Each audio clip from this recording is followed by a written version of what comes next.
brand new opening. So everybody, so good. I get the Erie. Yeah. it's funny. You know what sparked this little idea?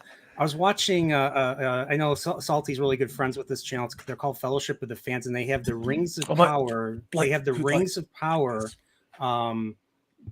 banner or similar theme for theirs. And I was like, what? I should do something similar with Game of Thrones. So I, Googled, looked it up, and found the Game of Thrones the Game of Thrones thing. I just put in all this little data. So all the stuff that's in there at the timing, that's all me. So it's beautiful. I love the intro, dude. It was fantastic work. Two thumbs up. Amazing. Yeah. Now after after this, I'm going to have to dispute a copyright claim because I know it's coming. It's coming. Well, I got to say, I was admiring Pip's new icon too. The horse of light. It's quite fetching. So I just had to say that or live. I know I said there it is. Hell yeah. That is the thumbnail right there. As I said before, it reminds me of an Orthodox icon because the icon always, most of them, like whenever they depict saints, they always have a halo around their head. And in case of Christ, they always had a halo along with the cross with different letters. Yep. I forget what those were exactly, but yeah. I forget. Would you say that was based? You said it was based off of the Templars or another order? The White Cloaks were based off the Teutonic Knights with a splash of the Knights Templar and other sort of Crusader Knights organizations. And the Questioners is like a subset, were the Spanish Inquisition.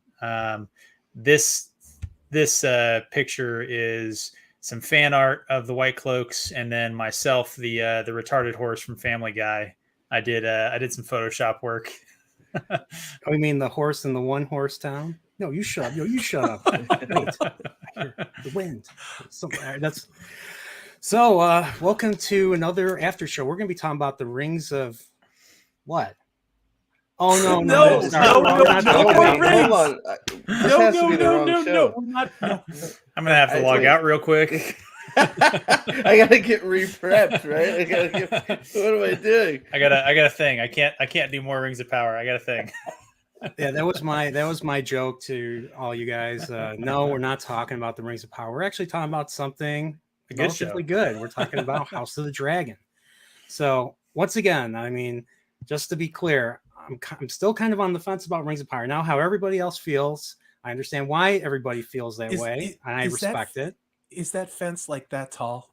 Because it's not. It's very, very, very short. Again, we were live Friday when we were talking, or Thursday, whenever the hell it was. I respect your take on it. I watched this episode. Flaws. This is a flawed episode, in my opinion. And then I just remember what the first two episodes of the Rings of Power were like, and I'm like, I'm grateful, dude. Not even the same thing. Can't even talk about them. Same thing. Sorry. No, I guess not. Unlike Rings of Power, I was not like this. I was not watching like this. And plus I was in a theater, so there was, great sound. I was right in front of the screen. There was a little bit of that in this. I was paying attention to the dialogue. There's a lot of dialogue.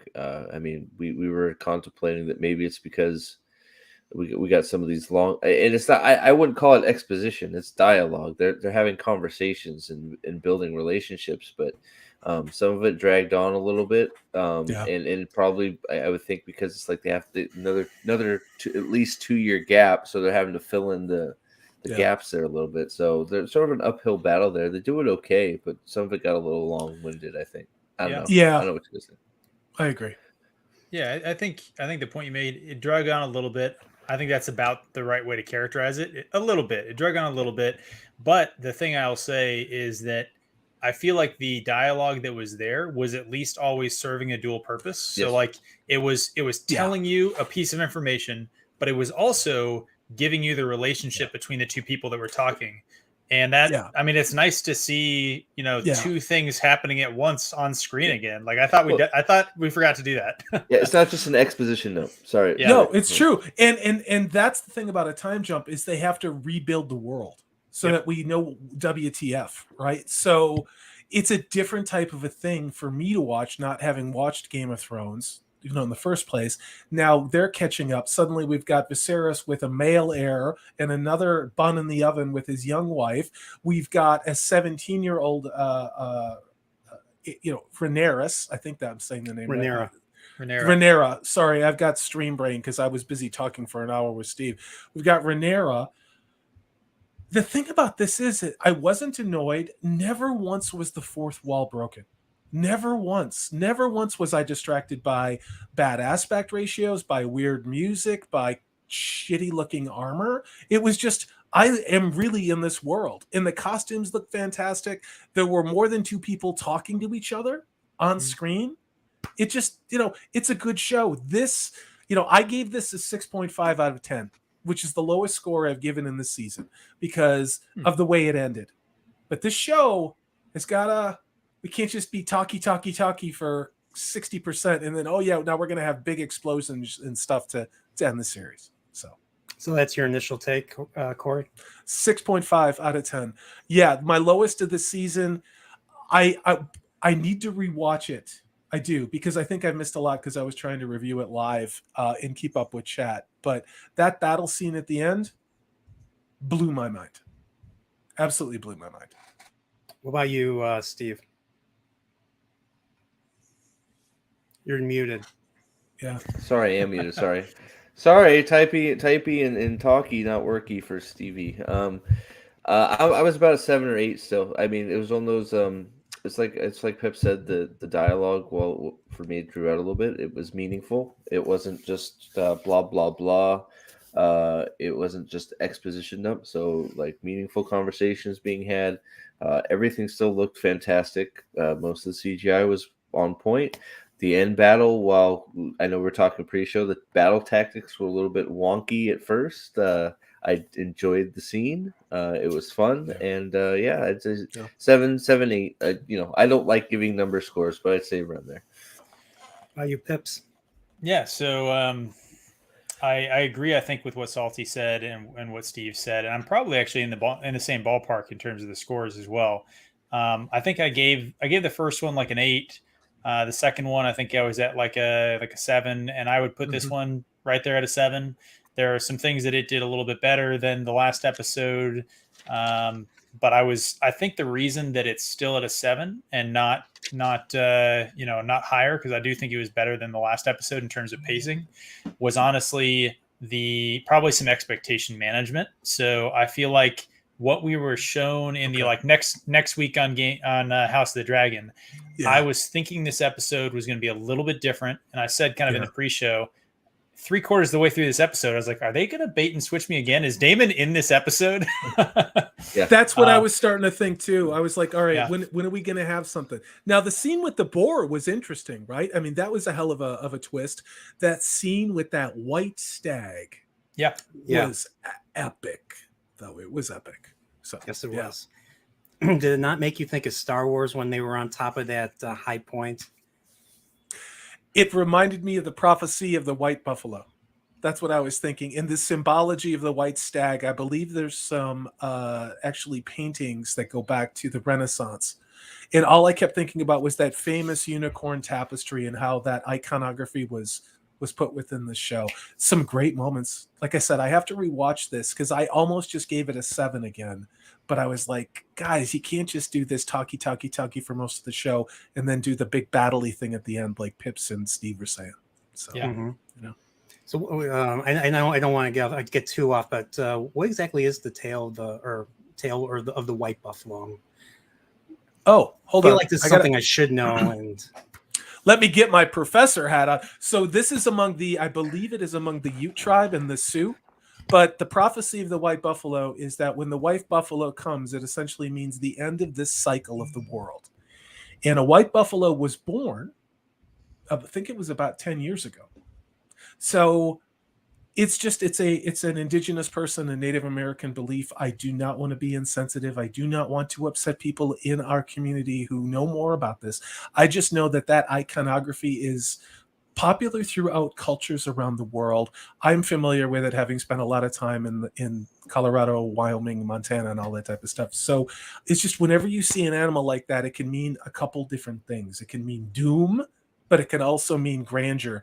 And again, that's why I referenced the unicorn in the tapestry. That is this beautiful, magnificent unicorn tapestry, which, we all had to study like in, I don't know, college or something like that when we looked at Renaissance art. So, yeah, Like it'll a be rare interesting. creature that is a rare Yes. creature. Well, a creature of power, Okay. a creature of magic and power and divine right Okay. is what the unicorn was. And then you have the white buffalo, which was a symbol of a breaking of a cycle in Okay. the apocalypse in some ways. It depends how it's interpreted. So, Okay. Thanks for a sharing cycle, that. huh? Yeah, Yeah, man, no thank you. worries. Breaking the cycle, huh? Makes me think of a certain mommy of dragons who had white hair. Maybe that's why Targaryens had white hair. Because Gladriel. You guys are talking about Gladriel. Glad. Oh, yeah. Excuse me, my mistake. So for me, I mean, I enjoyed some of the additional stuff that we haven't seen in Game of Thrones, like Kingswood. Honestly, from everything I've read in the books, whoever's read the books will know, all the stories in the Kingswood was a haven for criminals. So I was expecting bandits to come out of the woodwork, but instead we got a boar. So here we go. But I was expecting like a bandit to show up and try to attack them, whatever. But it was a lot of talky. It was more talk about, marriage and succession, which is obviously the center. This is the central theme of the show.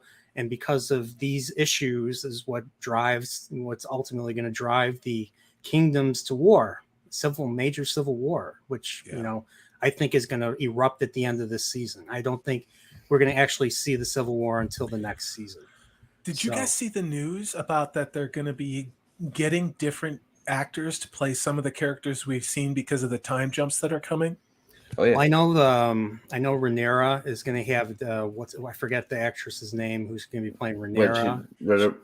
Yeah, I don't know. I know the. So I didn't want to derail the show. I just thought that was interesting, and I didn't know anything about it. But I really like the woman that they cast to play Rhaenyra. I think she's fantastic. I really do. The younger one, the one that we're seeing now. The one that we're seeing now. Okay. I think she's great. I really do. I think she's great. She should have been Gladriel. I thought she was one of the weaker actors in the show until this episode. I think this episode, I saw a little more acting prowess out of her. Previously, she seemed kind of wooden. But this episode, I mean, maybe it's just she's a fairly young actor or actress, and this is kind of her first big thing. So she's been probably getting a lot of direction and character coaching and stuff like that going through a very large, big budget production. So it could actually be that she's maturing in her craft kind of as the season goes on, or she had a better opportunity to highlight some of her kind of actual ability this episode. Some more chances for emotion in this episode, definitely. For her to just sort of emote and do some stuff too. I think probably help. Yeah, I felt something. I actually felt something for Rhaenyra this time, and just I mean the situation she's in. I mean, one thing that I appreciate about what George writes is that even if you're you're the king, you're the highest position in the land, especially in a feudal medieval system, you don't have the freedom to do what you want. Like like once you lose a spouse, you are pressured to get remarried, to forge more alliances. That's the big thing. The point of marriage is not for love, it's for duty usually. So you marry for bonds, you marry for alliances, and who knows what else it's for mutual benefits mainly. For both for both houses. It really wasn't until the Romantic period, I think it was in the mid or late 18th century, that the concept of romantic love was really part of what marriage was. Marriage was about stability. It was about carrying on the line, particularly in an agrarian culture where you need to, you want to marry the farmer's daughter next door to unite your farms for the next generation, to have many children and things like that. And it really wasn't until maybe some of the more fanciful literature, which has now led to the romantic concept of what, love is. I'm a big believer in romantic love, but you also have the important parts of what it is to be in marriage. And next time on Dr. Phil, I'll tell you more. But what I thought was interesting about Pips, you brought up liking or seeing more from this actress. Do you think that part of the reason, arguably, she was, I wouldn't say underdeveloped, but less effusive as she was this episode, was because they wanted to show her as more of a woman, because she's 17 and she's sassing her dad in front of the court when they're at the big hunt. And it's like she's speaking to him like a equal as opposed to being a subordinate 14-year-old girl, because that's how I took her performance. Was suddenly she's become a woman and she's blossomed into this woman, and she's like, she has seen stuff now, she's been around, and she's not taking shit anymore because she's tired of being the dutiful daughter. And the thing is even as a grown up, you have to treat if your father or parents are the king, or you have to still treat them in a formal way, and especially in front of the subjects. If you don't do that in front of, if you act any other way, that's a sign of weakness. Yeah. And the subjects, some of them are opportunistic, and that's the nature of this particular universe. I need to call out some people in chat. I'm sorry to interrupt, Pips, but I want to call out Sadukars, the 7th Legion. It said, if you said hello, it would have been nice. It's hello to you. Hello to everybody in chat. It's great to see you here. We're getting involved in a conversation. Thanks to those people who followed over from my live show. It's wonderful to see all you guys. So hail to you. Sorry. No, he said we were talking about Nerdportal Zelda stuff. So yeah. Who's this Nerdporial? I don't know. Who is that guy? He does some great Zelda breakdowns, and I know he likes this. I know he likes this guy from Beverly Hills Cop every once in a while that we get a Judge Reinhold. Wait, I hear Judge Reinhold. I like Judge Reinhold. I'm hearing. Is there a transmission coming through? I don't know. Do we have transmission? So anybody that's new here, this is Jonathan Banks' way of saying welcome. I swear, if you ever show your face out there again, I won't. Ever. I won't.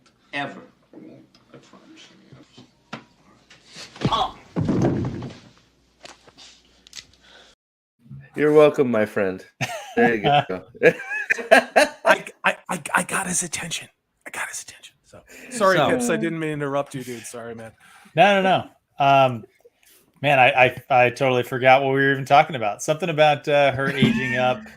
Rhaenyra. Rhaenyra is like, you thought that maybe she wasn't acting as well or whatever, and then I brought up the point, well, maybe it was characterization. She was directed to do that, and then I asked you what you thought. Yeah. So I think you're potentially onto a really good point there. I think it could also be Steve brought up like the opportunities that she's had to kind of, act into a role. So she definitely had a lot more real estate to kind of explore in this episode.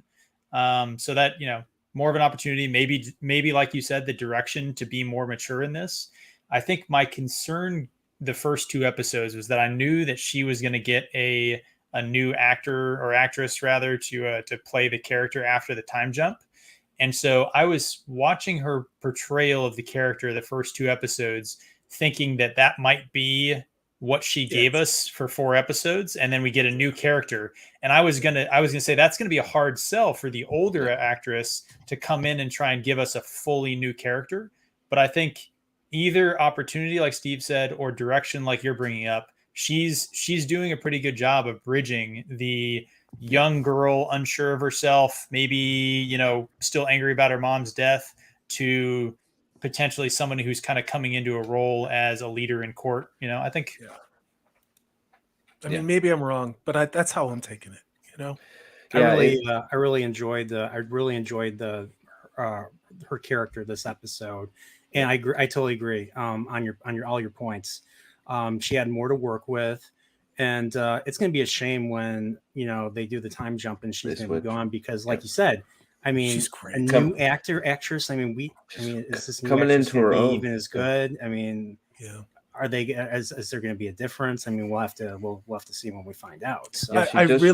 I really hope she doesn't end up in Disney Star Wars. Can I just say that? Please don't end up in Disney Star Wars. The actress or the actress? I don't want her to go to Marvel. I don't want her to go in. I don't want her to go to Marvel or Disney. I just stay here. She's just coming into her own. She's showing her chops, and then So hopefully, I don't see how she couldn't land on her feet with something. I hope she does, because she's doing a great job. I do have to say, I did say it to Salty too. They did a good job, even subtly aging up everybody. Even though it was just a 2-year gap, you could still tell everybody got older. Even if did you notice Viserys looked older? Oh Little bit. yeah. Little Oh bit, yeah. Did Well, you Hightower. notice? Did you notice I these? did. I didn't notice the. We were trying. I didn't what- see I it. did We not. kept Actually, I trying to didn't. look. Holy crap!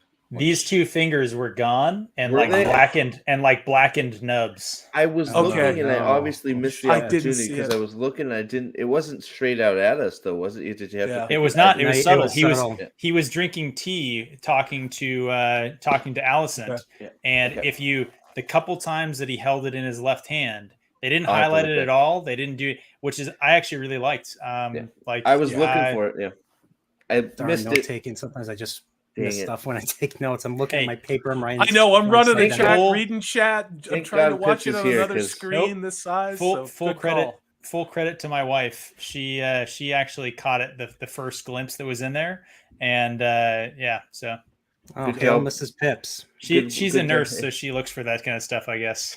It's like, how did they let that happen to that poor man's hand? Not the Iron enough Throne. maggots. It's the Iron Throne. Not enough maggots. That's Yeah. true. That's true. Yeah. So you guys ready to start the breakdown? Let's do it. All right. Yeah, of course. I thought we were done. Ronda Rings of Power. Oh, sorry. Oh, Rings of Power. You want to talk about Rings of Power? We'll talk No. about the. Well, wanna talk maybe about Rings another of Power? time. Not No, right I now. don't. Power. No, don't Maybe- make me talk about that anymore. No. It's obviously traumatizing to Corey, so I suggest maybe next time we'll talk about the Rings of Power. Yeah, I'm ready for Next Rings of time. Power. Let's do it. I got bourbon over there. I'm drinking iced tea right now. All right, let's get this.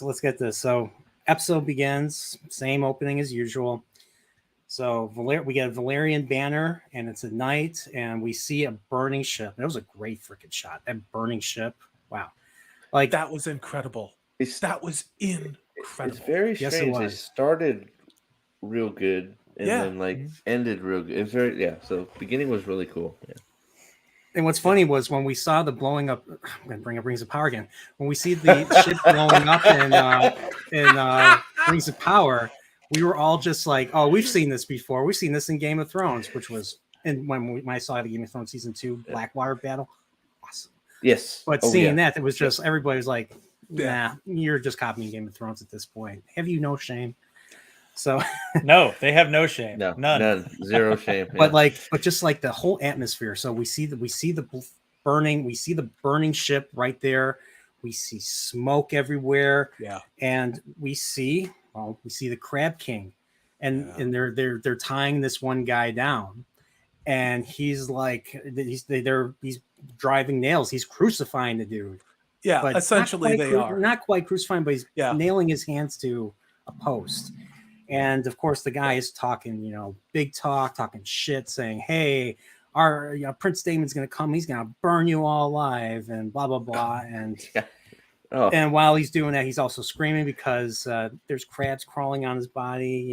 what a gruesome way to pinching go. and poking, or pinching and stuff. That'd be hell. Well, I mean- and then so to go back to that scene too, this was a large ship, that had been beached. And what I really liked about it is how the wood smoldered when it was burning, because this is a Yes. boat that had been on salt water.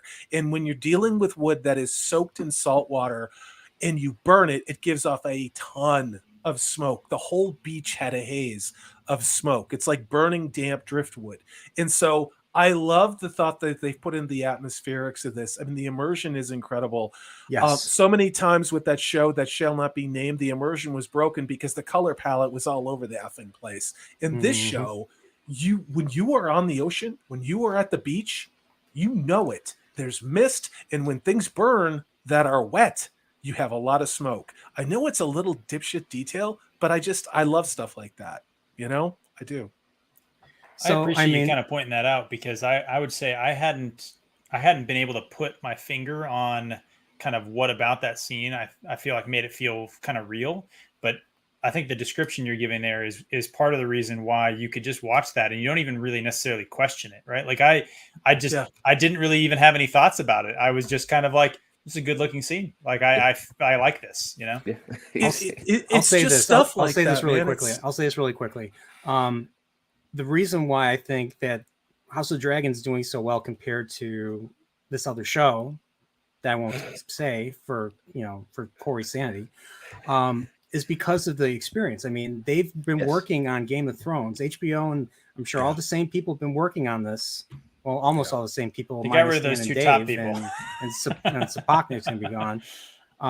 But like the VFX team and I mean production designers, I mean they've been working on this since 2007. I Look, think. man, 2000. it I mean, all this looks is good. It been doing looks this- good. Yeah. Yeah.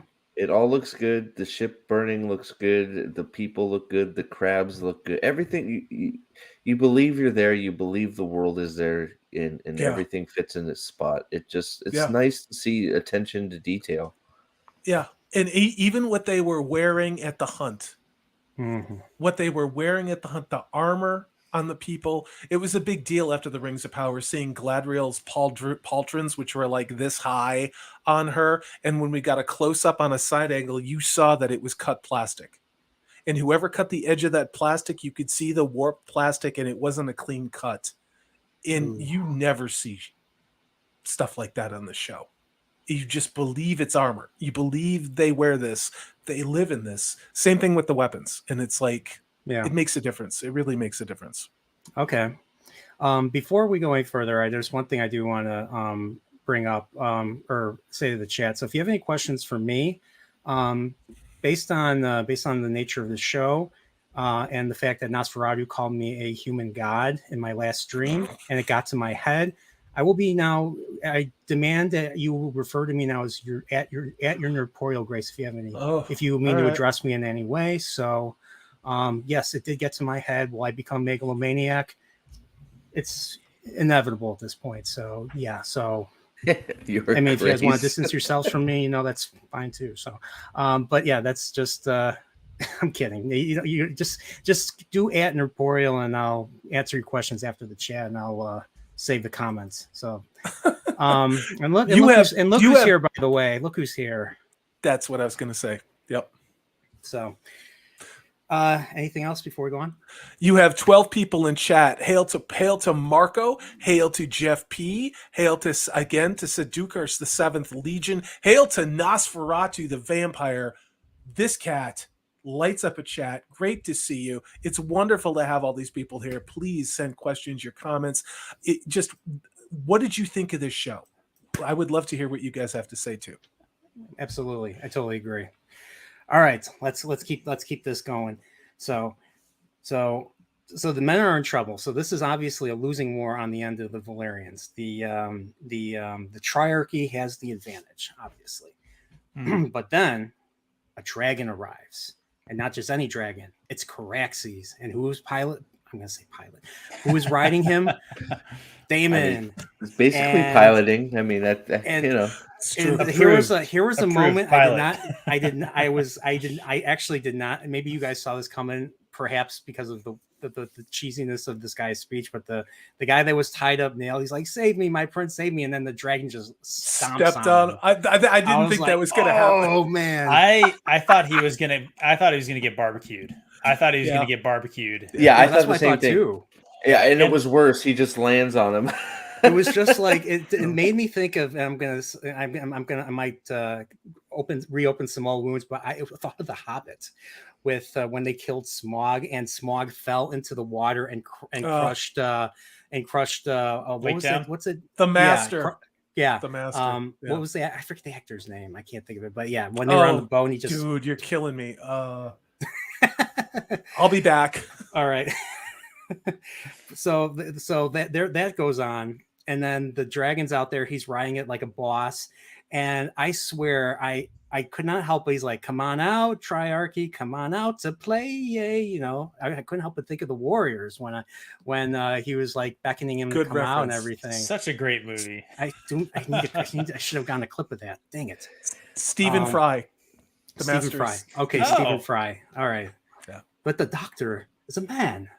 Not anymore. I had an upgrade. Okay, excuse me. Sorry. I never even watched New Who. I've seen that clip millions of times. And I'm just like, oh, okay, whatever. That reminds me, I gotta watch Old Who now.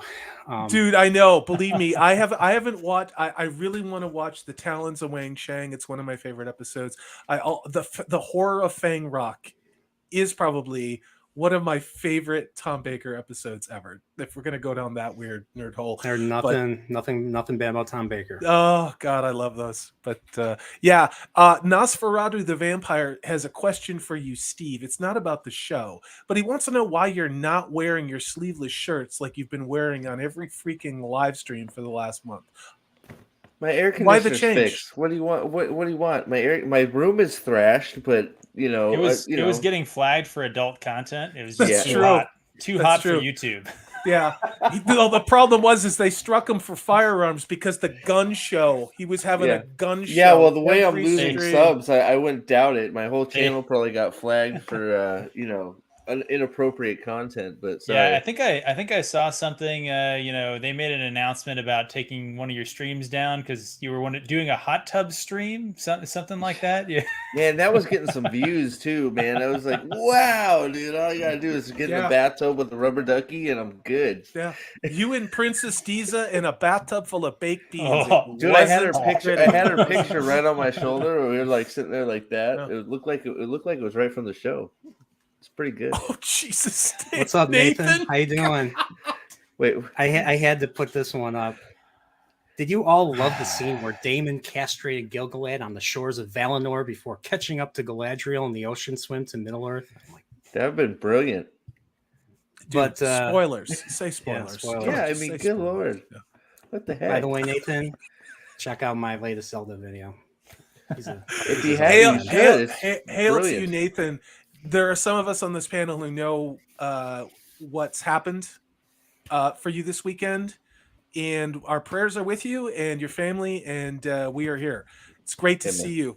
Just gonna say that. So hail to you, Nathan. We love you, man. Yeah. Hang in there, brother. All right. Okay, let's keep this breakdown going. So, of course, the guy gets crushed, and like I said, he's like, "Come out and face me, Draher, or whatever." I forget the name of the prince or whatever. Mm-hmm. And then we see these stomping around with Caraxes, and all of a sudden there are archers because it's night. He can't see, so there's archers shooting at him from the high ground. Yeah. And he has to they have to retreat. So, so basically they're kind of stuck in a bit of a war of attrition. So the triarchy is just simply, what do you do against a dragon? Well, you don't really, unless you have a scorpion bolt, you don't fight it. You hide. So they hide in the caves. And they keep one doing thing I this. wanted to point out on this was actually it is nested well within the lore of the world, right? Because isn't that how Dorne resisted the dragons? Was basically they refused to fight them. They fought sort of like asymmetric kind of guerrilla stuff. They stayed essentially where the dragons couldn't fight them. Yeah. And so seeing that scene with the ambush of the archers on him on Dragonback, even though he was super dumb to land when you have a flying friggin' fire breathing dragon. Yeah. But I liked that they have them operating out of caves, which is, I don't know if that's book accurate, but it was definitely a good way in sort of 2020 time period to talk about asymmetric, warfare. Yeah. And I thought it was well done. Yeah. Cool. It was interesting that the kill zone that they set up, and to watch these, what would arguably be conventional medieval tactics, when you go into that horseshoe and then, it was cool. And they were stymied, and you could see it. And we saw it later in the show in the troops' faces that they had probably tried to breach this thing and had lost, and probably lost a lot of people. And that's why the king was coming to bail them out. I have to answer Sadukar in chat, who said he has to ask, has anyone watched the latest Matrix film and why? Well, Sadukar, there's only one Matrix film, and I believe it came out in the late 90s. And I loved it. I thought it was a great movie. I'm glad there's only one. Thank you for asking. So you did. I liked Reloaded. What? I did not like Revolutions. There's only one. There's only one. There's definitely not a fourth one. That thing, I don't know what it was. It was like a parody, but I didn't know what that was either. I watched it, and I was like me watching Rings of Power. I'm like, do I like this? Do I dislike this? What's the opposite of love? The difference, and that's what I was. I didn't even bother doing a reaction. You are such a nice dude, man. I can't get over it. Yeah. You just, it's like, do I like it? Do I don't like it? Just man. Yeah. Well, it's either I hate it. I hate it or I don't like it. Or it's boring. Yeah. Now, if this was something like Star Trek, where they try to they act like they're connecting to the original series when they're clearly not, then I might be more angry then.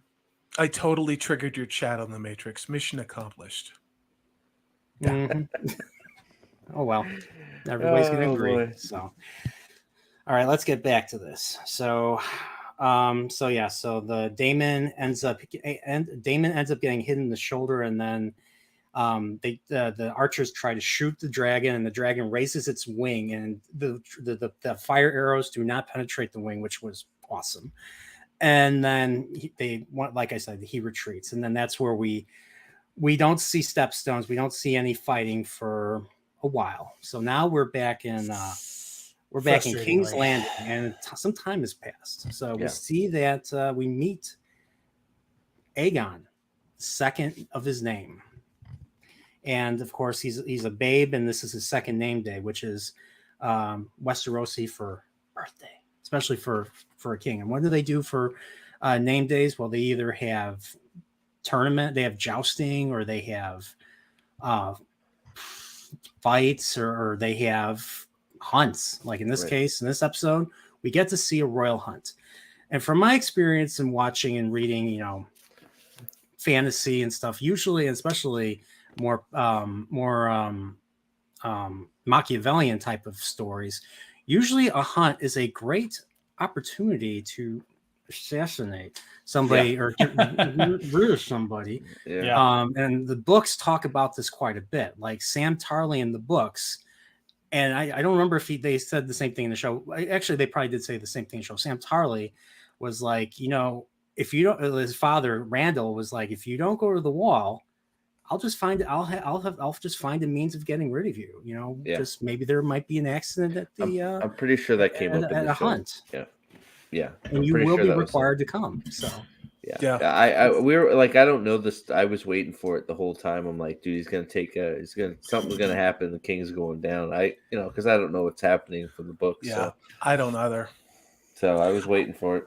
Yeah, I was kind of surprised I was surprised nothing of that sort happened. I think it would have made that segment a little more interesting, but maybe I just don't trust Lannisters because of sort of past kind of things. That's exactly.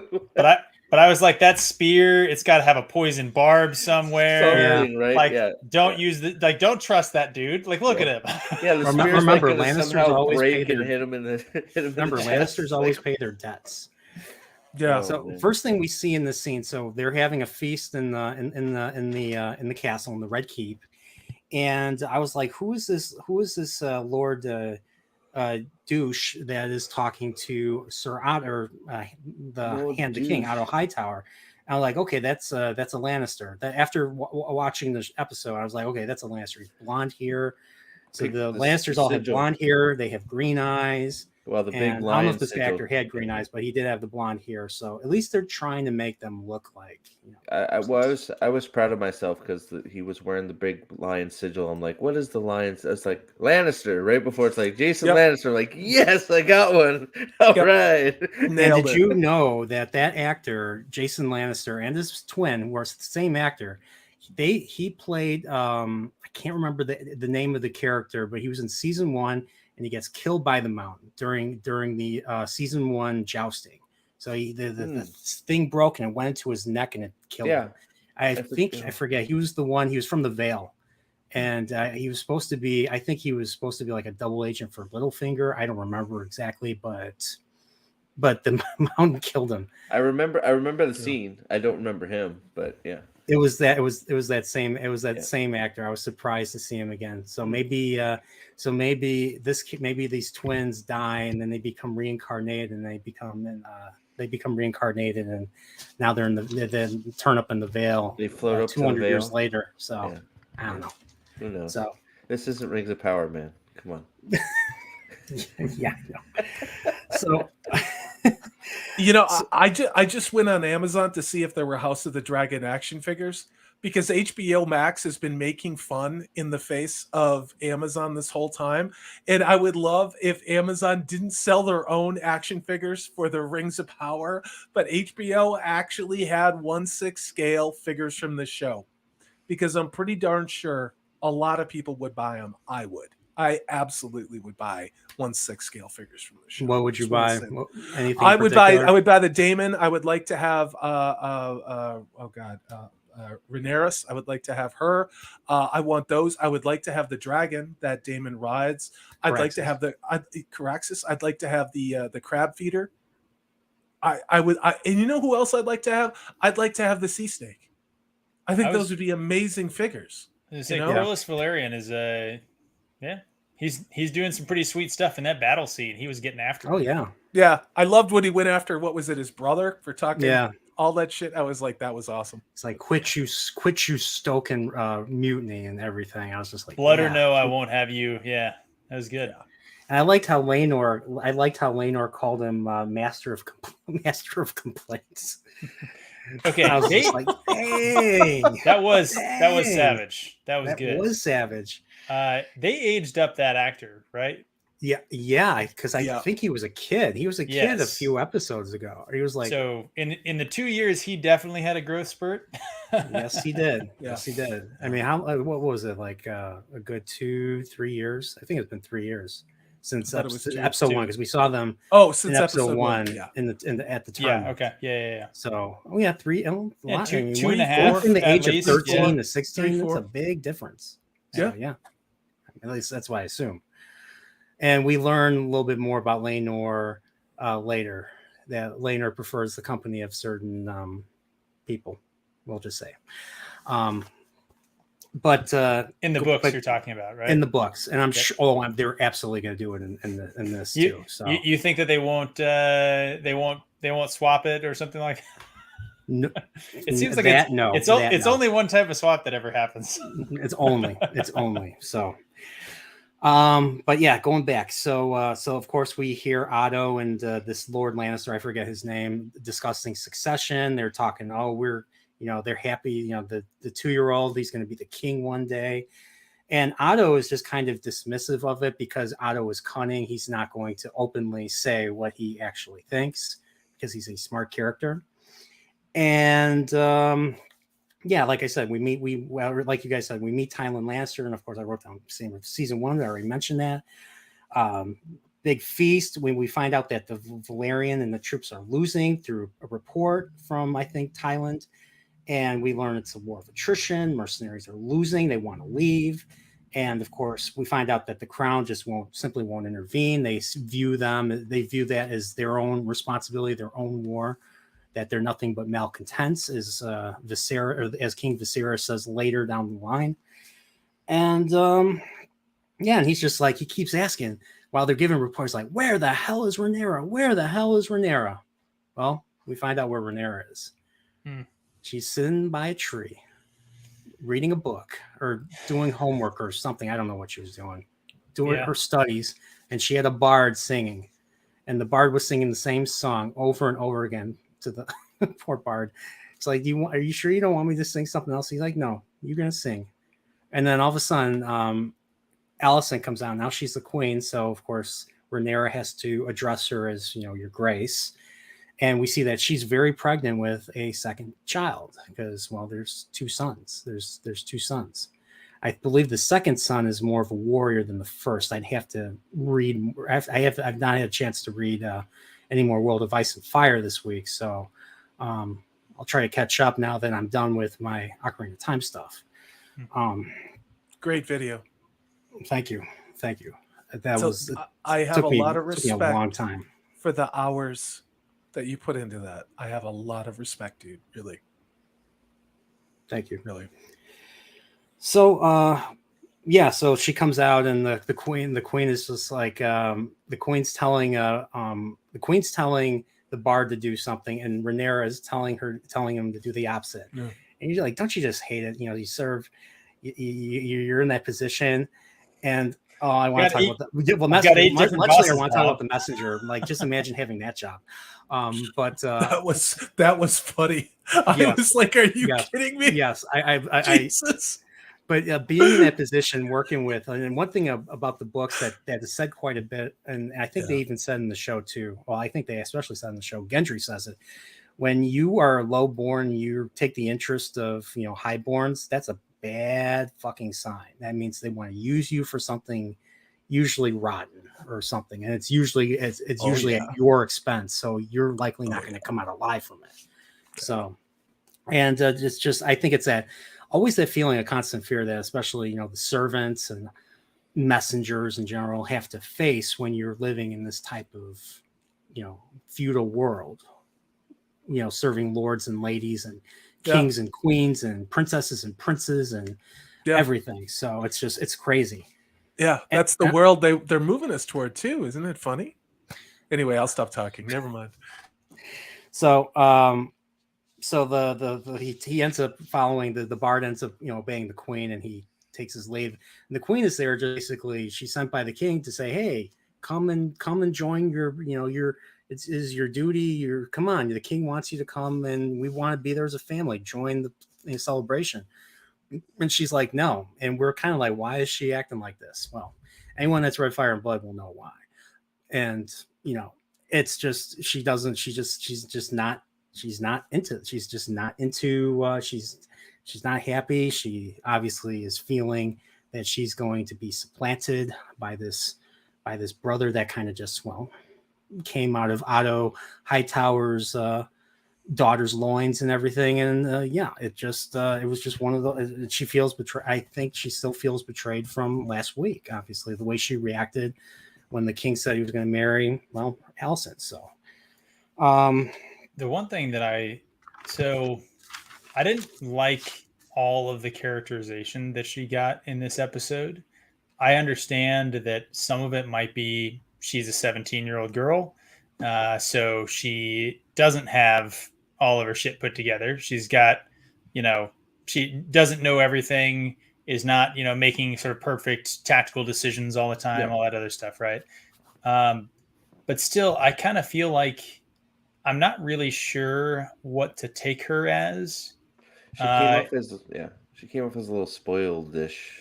Yeah, I feel like they keep on giving us conflicting messages that she would be a good queen or that she wouldn't be a good queen. And I don't know if that's intentional or maybe it's just a factor of her age. I did like how I feel like at the end of this episode, we get a little more of like, okay, she's back to like giving a shit about kind of her role and she's going to take it seriously and do her stuff. The issue is that I kind of felt like that's where we were at the end of the last episode. Yeah. And so I hope that we don't kind of keep seeing this same pattern over and over again, where she's kind of a petulant child about her insecurities and whatever. And like by the end of the episode, she gets to a better place with her relationship with her dad and, everything else. And like, I mean, give us an arc and then don't revisit previous episodes. You know what I mean? Yeah. Well, it was, I don't know. I mean, honestly, she could have been wed, years ago. So she's probably 2 years overdue for shoring up the kingdom by being married off, right? I mean, that's the heir to the throne that is not wed. That's a powerful position that could gain your house more power by you wedding. So the fact that you're not wed, you should be licking your lucky stars. It hasn't already happened.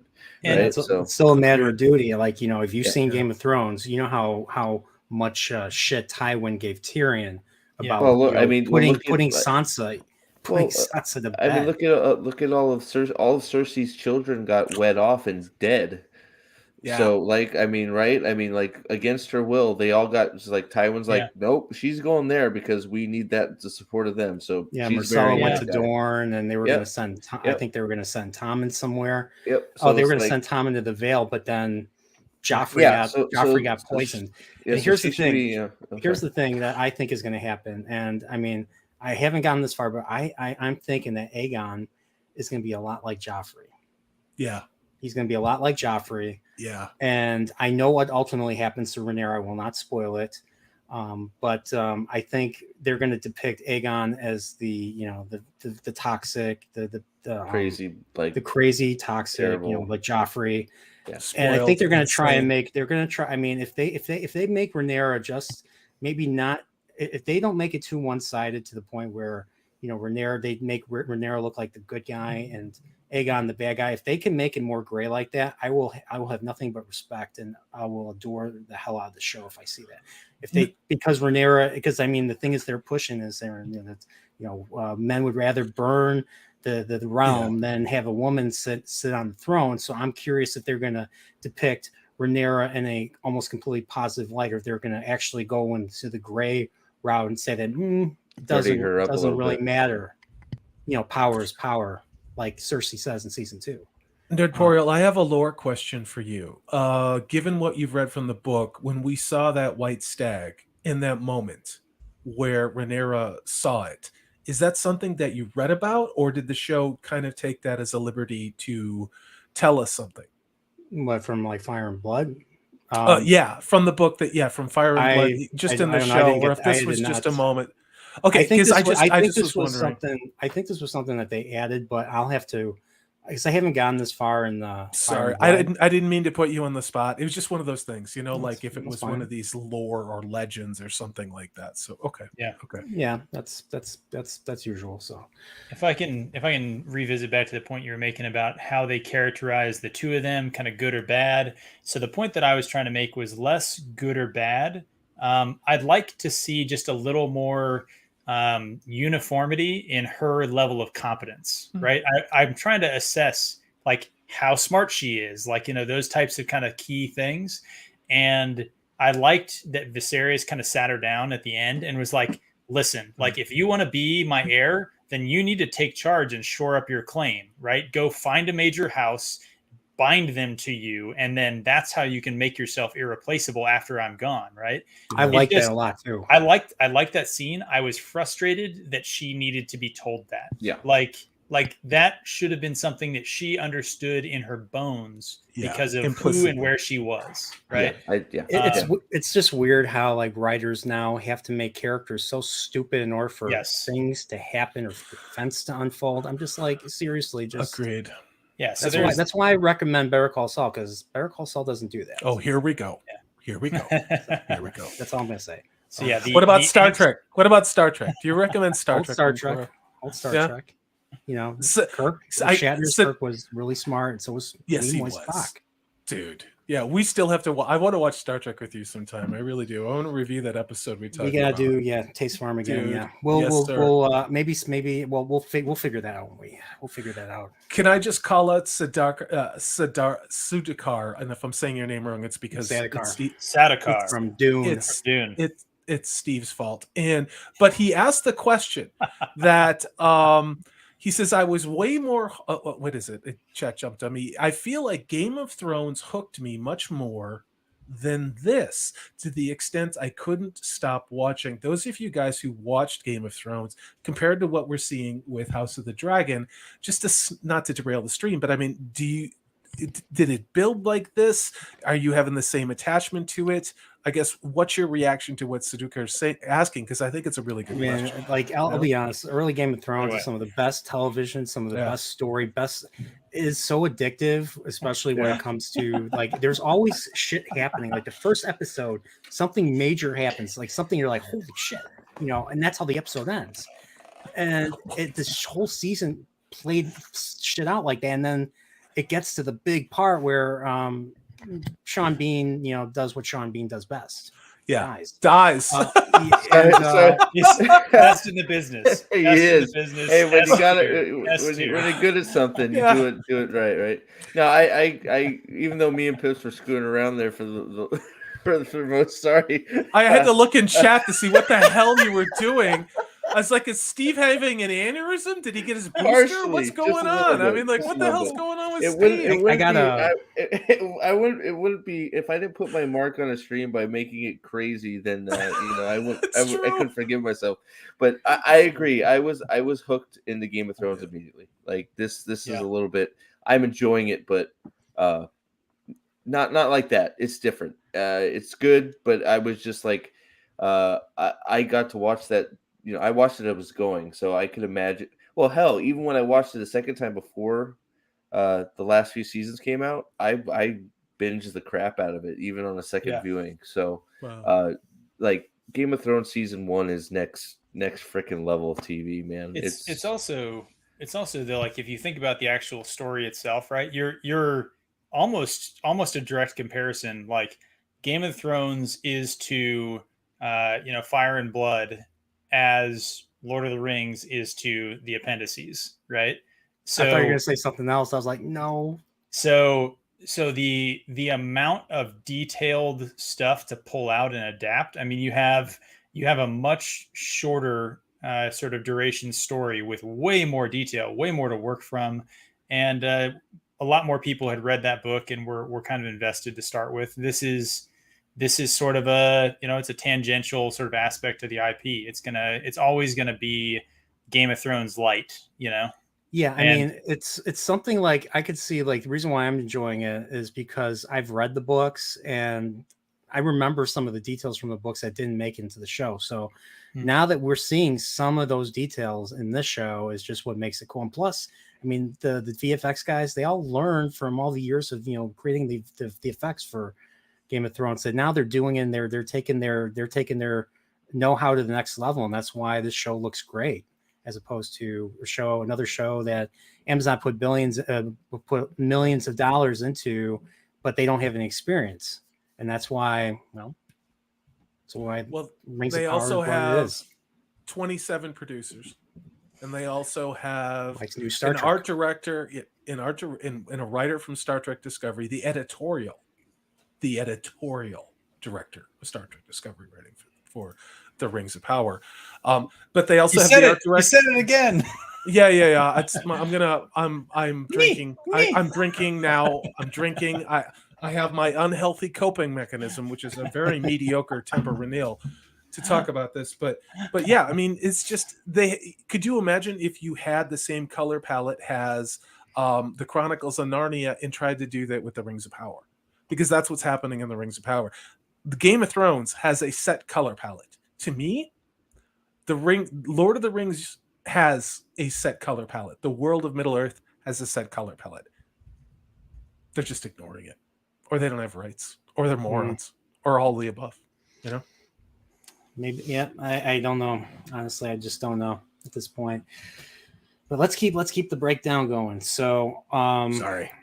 So so now they're going on a hunt. So they're being wheeled there. The whole family's there together. Rhaenyra just doesn't look like she doesn't want to be there, and whatever. That's all I took from that carriage scene. And then we go where they enter we see the encampment. Everybody's there clapping. There in the carriage scene, there was the one continuity break that I spotted in the episode. What was that? Rhaenyra's dress. It changed from what she was wearing at the tree to the wagon, but everybody else was wearing the same thing. So the implication of the show was that she was basically brought from the tree directly to the courtyard. They were all leaving to go to the hunt. That's why, hey, you're requested out in the courtyard. We're going for the hunt. And then the next scene we see is them in the courtyard. They're going, like, they're in the carriage. They're going on the hunt. Everybody else is wearing the same thing. Her dress changed. She's preggers, man. She did something to that dress that's unspeakable. Come on. No. That's Allison. I'm talking about Allison's dress was the same. Sorry, I came into the Rhaenyra. wrong. I thought you were talking about the other characters. My bad. Yeah. Maybe she went and changed really quickly. Maybe she all that have. laying on the grass is not be fit for a prince. Keen eye, sir. Keen eye. I'm pointing out that's the level of nitpicks that you have to go with in this show if you really want to point fingers. And Salty, I think, could say, what's the level of nitpicks on that other property? Probably. I have a question. Probably For Rings of Power. So Pips, I have an honest question. Pips, I have an honest question for you. Okay. Did you watch the episode with the sunglasses on? No. I don't do that. Oh, okay. So you're not like Jake and Elwood Blues, keeping on the sunglasses. It's night. Well, wearing sunglasses. more importantly, he's not like Ray Charles. Just gonna say that. So that is true. Or Stevie Wonder. You might wish he was watching Power though. I was sitting next to my wife watching the show, and if I had these sweet sunglasses on, we would have never made it through the show. So I had to kind of, cool it down a little bit. Hello. Babe Slayer. He's Babe Slayer. You heard it here first. Yep. Babe Slayer. It's not just a sword. It's a lifestyle. Pips. Subscribe to Pips. Yes. Yep. subscribe. To scale. Okay, so we get to see the main tent, and wow, this tent was huge. Like this is Dude, like that wow, was cool. yes. That was cool. Like I Awesome mean, just set. just take me to just if I had kingdom, I'll go anywhere and camp out in luxury like that. That just freaking wow. Like there was a freaking painting. There was a freaking painting hung on the tent. The whole behind camp the was king. great. Yeah, that was Yeah. unreal. Yeah. The set design continues to be pretty solid. Absolutely. And it was cool because the crowd or the court that was in the tent, they were obviously using tallow candles, which would produce a haze. So even within the tent, again, atmospherically, you have the haze from the candles. And it's like, it's tiny little shit like that I don't Detail. normally care about. I don't care about it. But after watching the rangs of ridiculousness, it's like, oh my God, look, somebody thought about this. Somebody actually gave a shit about attention to detail. And Yeah. the extras were doing shit too. Like none of Wait, the people in the Yeah. shot Wait, gave the impression of somebody who was like standing on the side of the frame Yeah. waiting to be told to like walk through. Yeah. well, It seemed- first you have to say there were extras. That's Step one, have Step- people. more than 2 people in a scene. Yeah. Horses are everywhere. Oh, sorry. I can't. No, Sorry. but Sorry, we're going off on- Wheel of Time set that standard. Wheel of Time set Yep. that standard. And Wheel of Time obviously was the blueprint or the launching pad for what they did with the Rings of Power. So it's I mean, just even insane. Galadriel's army is 8 dudes. So like it's people. not just Wheel of Time. And they And still they don't didn't do even want to anything. fight Yeah. for her either. No, Like, they're it's all like- cowards. Let's all They go were back. all white men, so they're stupid or evil. They're great So- for Guys, springboards, though. they're real. All right, I was They're going to great. ask something, but I don't want to talk about that because That's, I'm kind of behind. All right, so we meet some more. We meet a couple of additional characters. We meet Lady Sierra, I think is her name, Lady Cara. I believe she's a Lannister, and we meet Lady Redwine, and they are talking to Rhaenyra, and Rhaenyra, they're talking about the war in the Stepstones with Rhaenyra, and Rhaenyra's like, "Oh, we're not involved with that," and they're like, "Yes, we are involved," even though the king refuses to, even though the king denies it, we are at war, blah blah blah. And they have this little they mentioned this Lady Joanna. Once I heard Joanna, I knew it was a Lannister because Joanna is the name of Tyrion's mother, the one that Tyrion killed according to Lord Tywin. right. So so Joanna, that's a very Lannister name. And and so like they're criticizing the crown's inaction when it comes to this war, and they talked about like Lady Joanna got abducted, was taken to a pillow house, and this was at the Stepstone. So there was a ship there. They were at the wrong place at the wrong time, and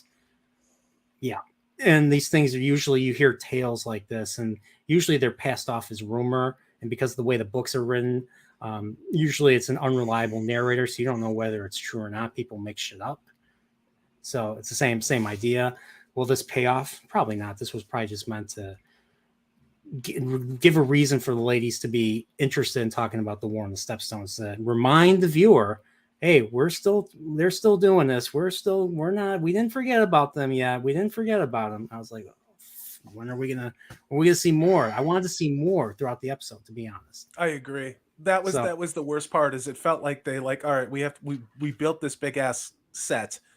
Now we got to hang out at it, and it's like, I really wanted to see more of what was going on with the beach. I think it would have been really incredible to watch the king getting drunk while his allied forces get massacred on the beach. You know what I mean? This juxtaposition where he's having an argument with his teenage That would have daughter. been awesome.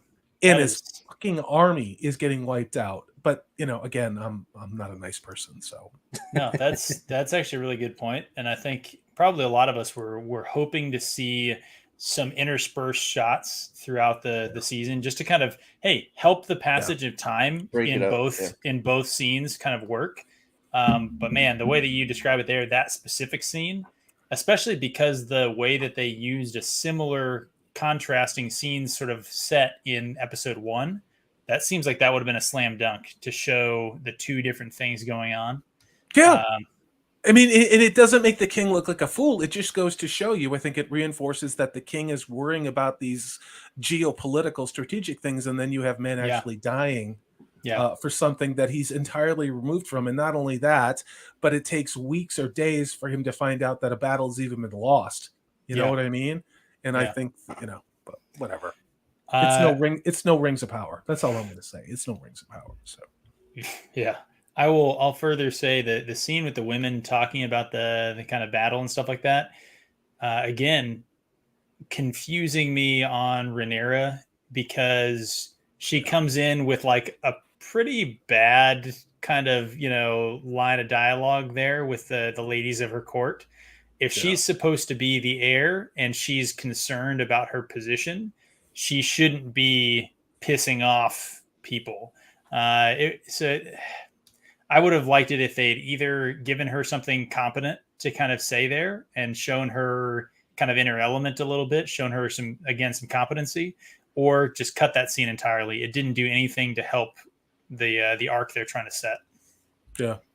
I think, Nosferatu, like I said, I think it was them trying to Nosferatu the remind us. vampire. Sorry, Brian. Go ahead. Like I said, I think this was just them trying to remind us, hey, we didn't forget. There's a battle. You're going to see more. Breadcrumbs here, breadcrumbs. So, go ahead, Corey. No, I was going to say Nosferatu the vampire is making Steve incredibly uncomfortable on the show. Thank you. As I always, love your comments. Don't stop. That's all I wanted to say. It was pointless, but sorry about that. Sorry. Yeah. He's flirting with Steve. Nosferatu, you're flirting with Steve. Okay, let's keep this going. So Sorry. So back to we see Jason Lannister. He's while Rhaenyra's walking in, we see Jason Lannister, the twin of I forgot the other Lannister's name. I just forgot it. I don't remember. He's the more colorful Lannister, and he's eyeing her the whole time. And then when she walks outside, he tries to strike a conversation with her, and of course he talks about the majesty of Casterly Rock, which is the seat of House Lannister. Which Casterly Rock, if you've listened to George R. R. Martin talk, Casterly Rock is based off of the Rock of Gibraltar, and of course Casterly Rock was conned from the House Casterly by Lan the Clever. And I think what I think Lan the Clever is. If they ever did a show about Lan the Clever, who should play Lan the Clever? Steve, I think you kind of know who I'm getting at. Who is a famous schemer that we've talked about on a certain show? Kelly Sue DeConnick. No. Does this have to do with the transmission? No. I No? mean, well, it could. I won't, but The schemer, Gus Fring? Not Gus Fring. No, Saul, or Jimmy, Slippin' Jimmy. Slippin' Jimmy. Bob Odenkirk. There's Here so we many go. schemers. Better Call Saul. It's Better Call Saul or James T. Kirk. Better Call Saul. I thought you were sneaking an Admiral joke in there because I heard Khan. I was like, you're trying. You're thinking that Gus Fring would be a Lannister? Yeah, why not? I mean, well, now with the way they're currently casting characters, Why sure. not? But no, Bob Odenkirk. Gus Fring can pull off anything. So can Lyle. That is true. He's Lyle. But so we find out that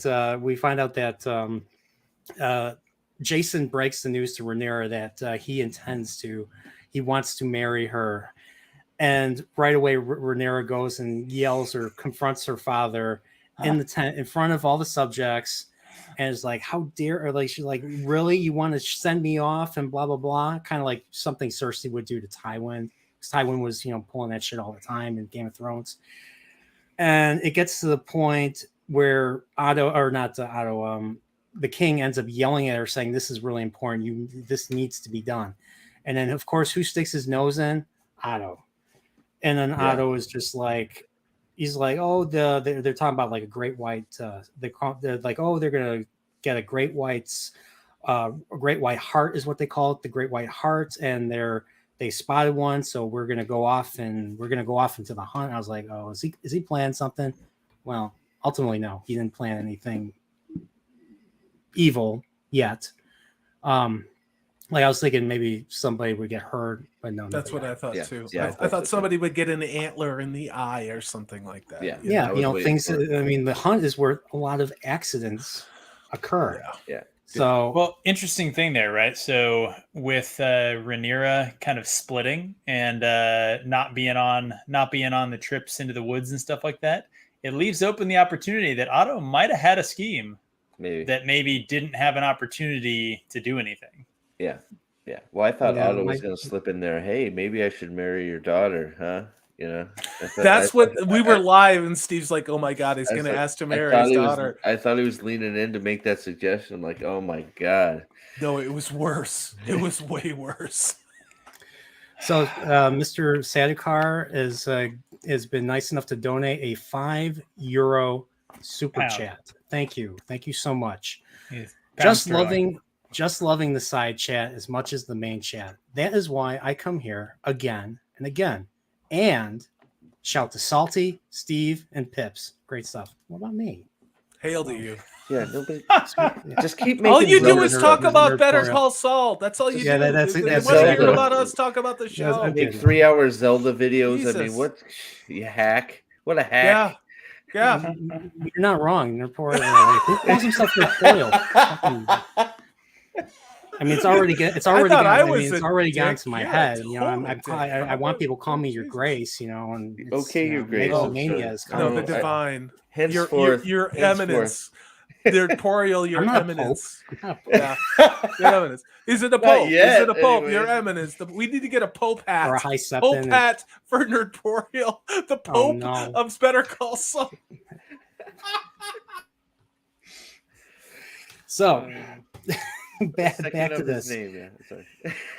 So at this point, Rhaenyra gets pissed off. She storms away, and then she takes a horse and she rides out into the Kingswood. And I was like, "Oh no, she's going into the Kingswood." And who goes after her? Well, Sir Kristen. Sir Kristen goes into the. Sir Kristen follows Who her. There's a else? nice little chase that ensues. She's riding. He's telling her to stop, and they were riding towards the lake. I was expecting them to fly off and land in the lake, and that didn't happen. I was like, wait, so come on. that scene sort of bothered me a little bit because where was she Yeah. going? She was just riding straight for the lake. It's like, where are you going? Like, are you going to ride in there? I was It hoping there'd bothered be me quite a bandits. little bit. Yeah, I was like, hoping there'd be bandits, or if you Yeah. play Final Fantasy, you know, a random encounter where a monster just Bahamut pops shows out, up, and oh wait, sorry, and then you I hear was- Nobuo Uematsu's music. Da da da da da da da. Yeah. Okay. Knights of the Realm show. I up was and waiting cut her for head off. Fezzik, Inigo, and Vicini to step out That's from the behind the tree. joke I was gonna make. Damn it! I'm sorry. All No. right. Good job. No Pips. It's like, oh, you are the Brute Squad. You know, that's what I was like. I was totally gonna. Perfect. I agree. Who again? We are Oh, but from the three Princess humble Bride. travelers. Yeah. Oh, Princess okay, Bride. okay, Princess Bride. Is Yeah. there a Okay. village That's it. around?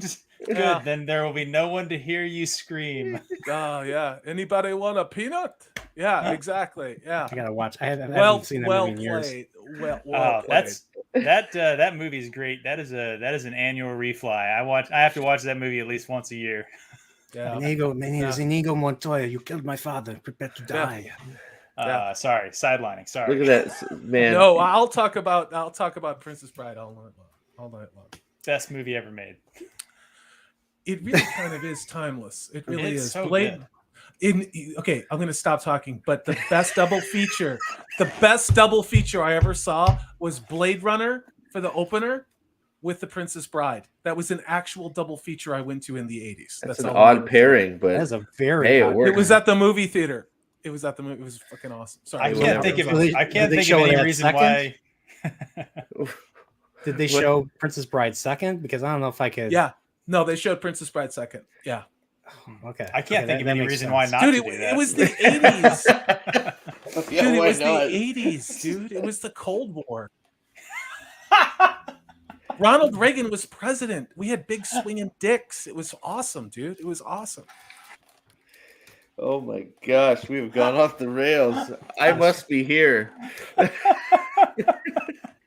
So it gets to going back to the show. So Control this gaggle, man. Come on. Okay, then. Excuse me, Steve. You will address me as your Nurporial Grace. I'm Your sorry, eminence. Grace. It's your I'm sorry. eminence. I Your humbly eminence. apologize. Like Okay. your Grace. I'm sorry. So they stop. They have this little chase that ends up being anticlimactic. They just stop, and well, let's just say I think they have a talk, and he literally says she unloads to him about everything, and he's like, "Do you want me to kill him?" And I was like, is that foreshadowing? Because I know what this guy ultimately becomes, so or what he's Saved her known from the for throughout lake. history. So It still bothers me. She was just gonna ride into the lake. I don't know. It's weird to me. well, it's like Pip says, maybe she's not smart after all. Maybe she's got bad forest vision, bad night. She's nearsighted. Yeah, that could She's be. just what we the didn't lake. see because the horse was too far behind. She was listening to her little Google sort of Garmin, and it's bear left, and it's like you can't go there. There's no road there. I did appreciate that if this was the Rings of Power, they would have been running into the lake. There would be no horses. Things would happen Just for be- no reason. That's what it sounded like. They'd just be running. There'd be no horses. Sorry. Yeah, so of course we learn a little bit about Sir Kristen. He's led an adventurous life, and of course she's jealous because he's not bound by duty to like marry. And he's like, well, people would easily trade places in a lifetime.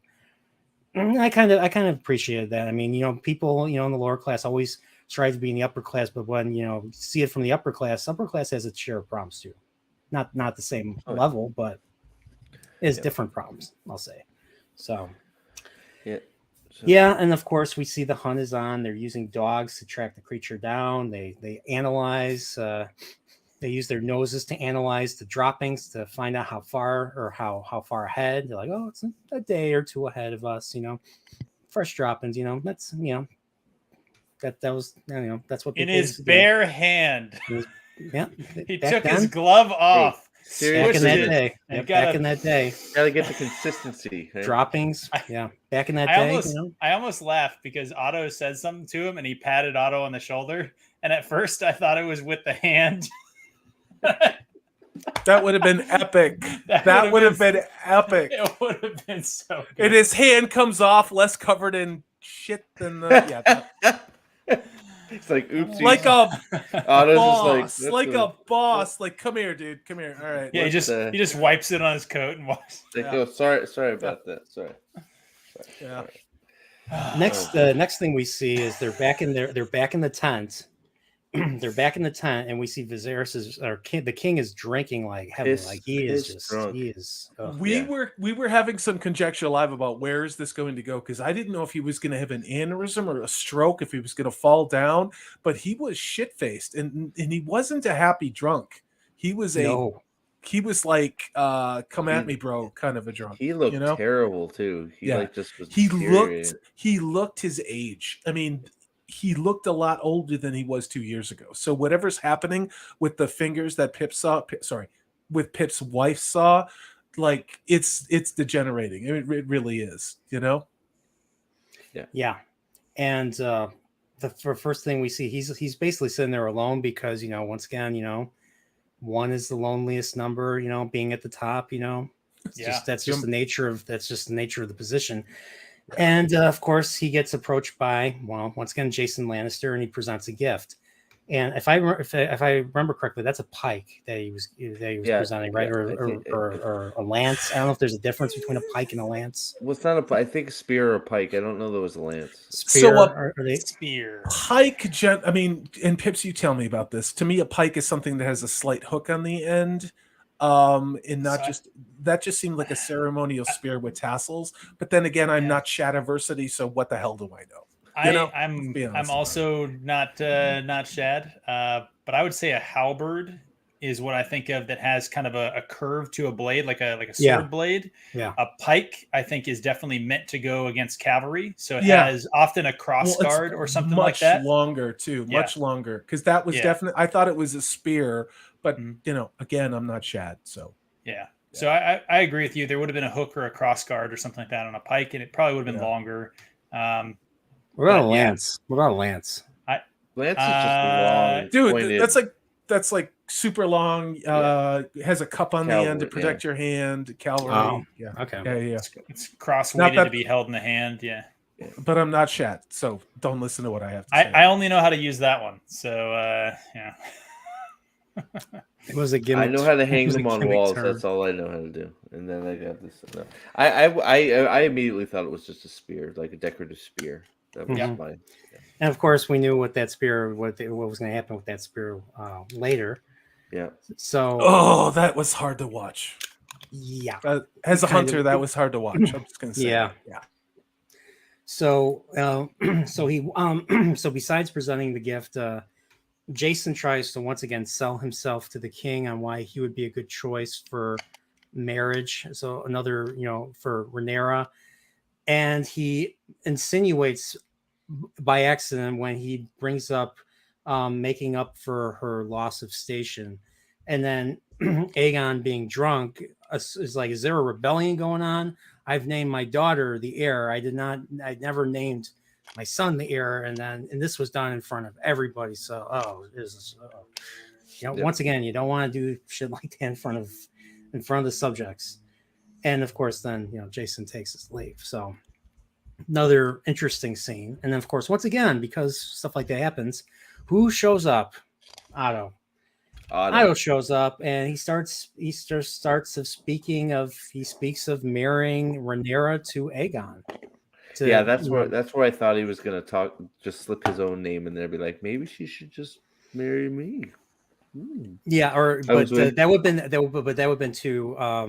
have been too obvious. See, Otto is just like Otto could thrive in Better Call Saul. I'm going to bring up Better Call Saul again, but he's just that smart. Like, he's very subtle, and that's the thing that we need more of in shows like this. He's very Littlefinger-esque. Oh yes, yeah.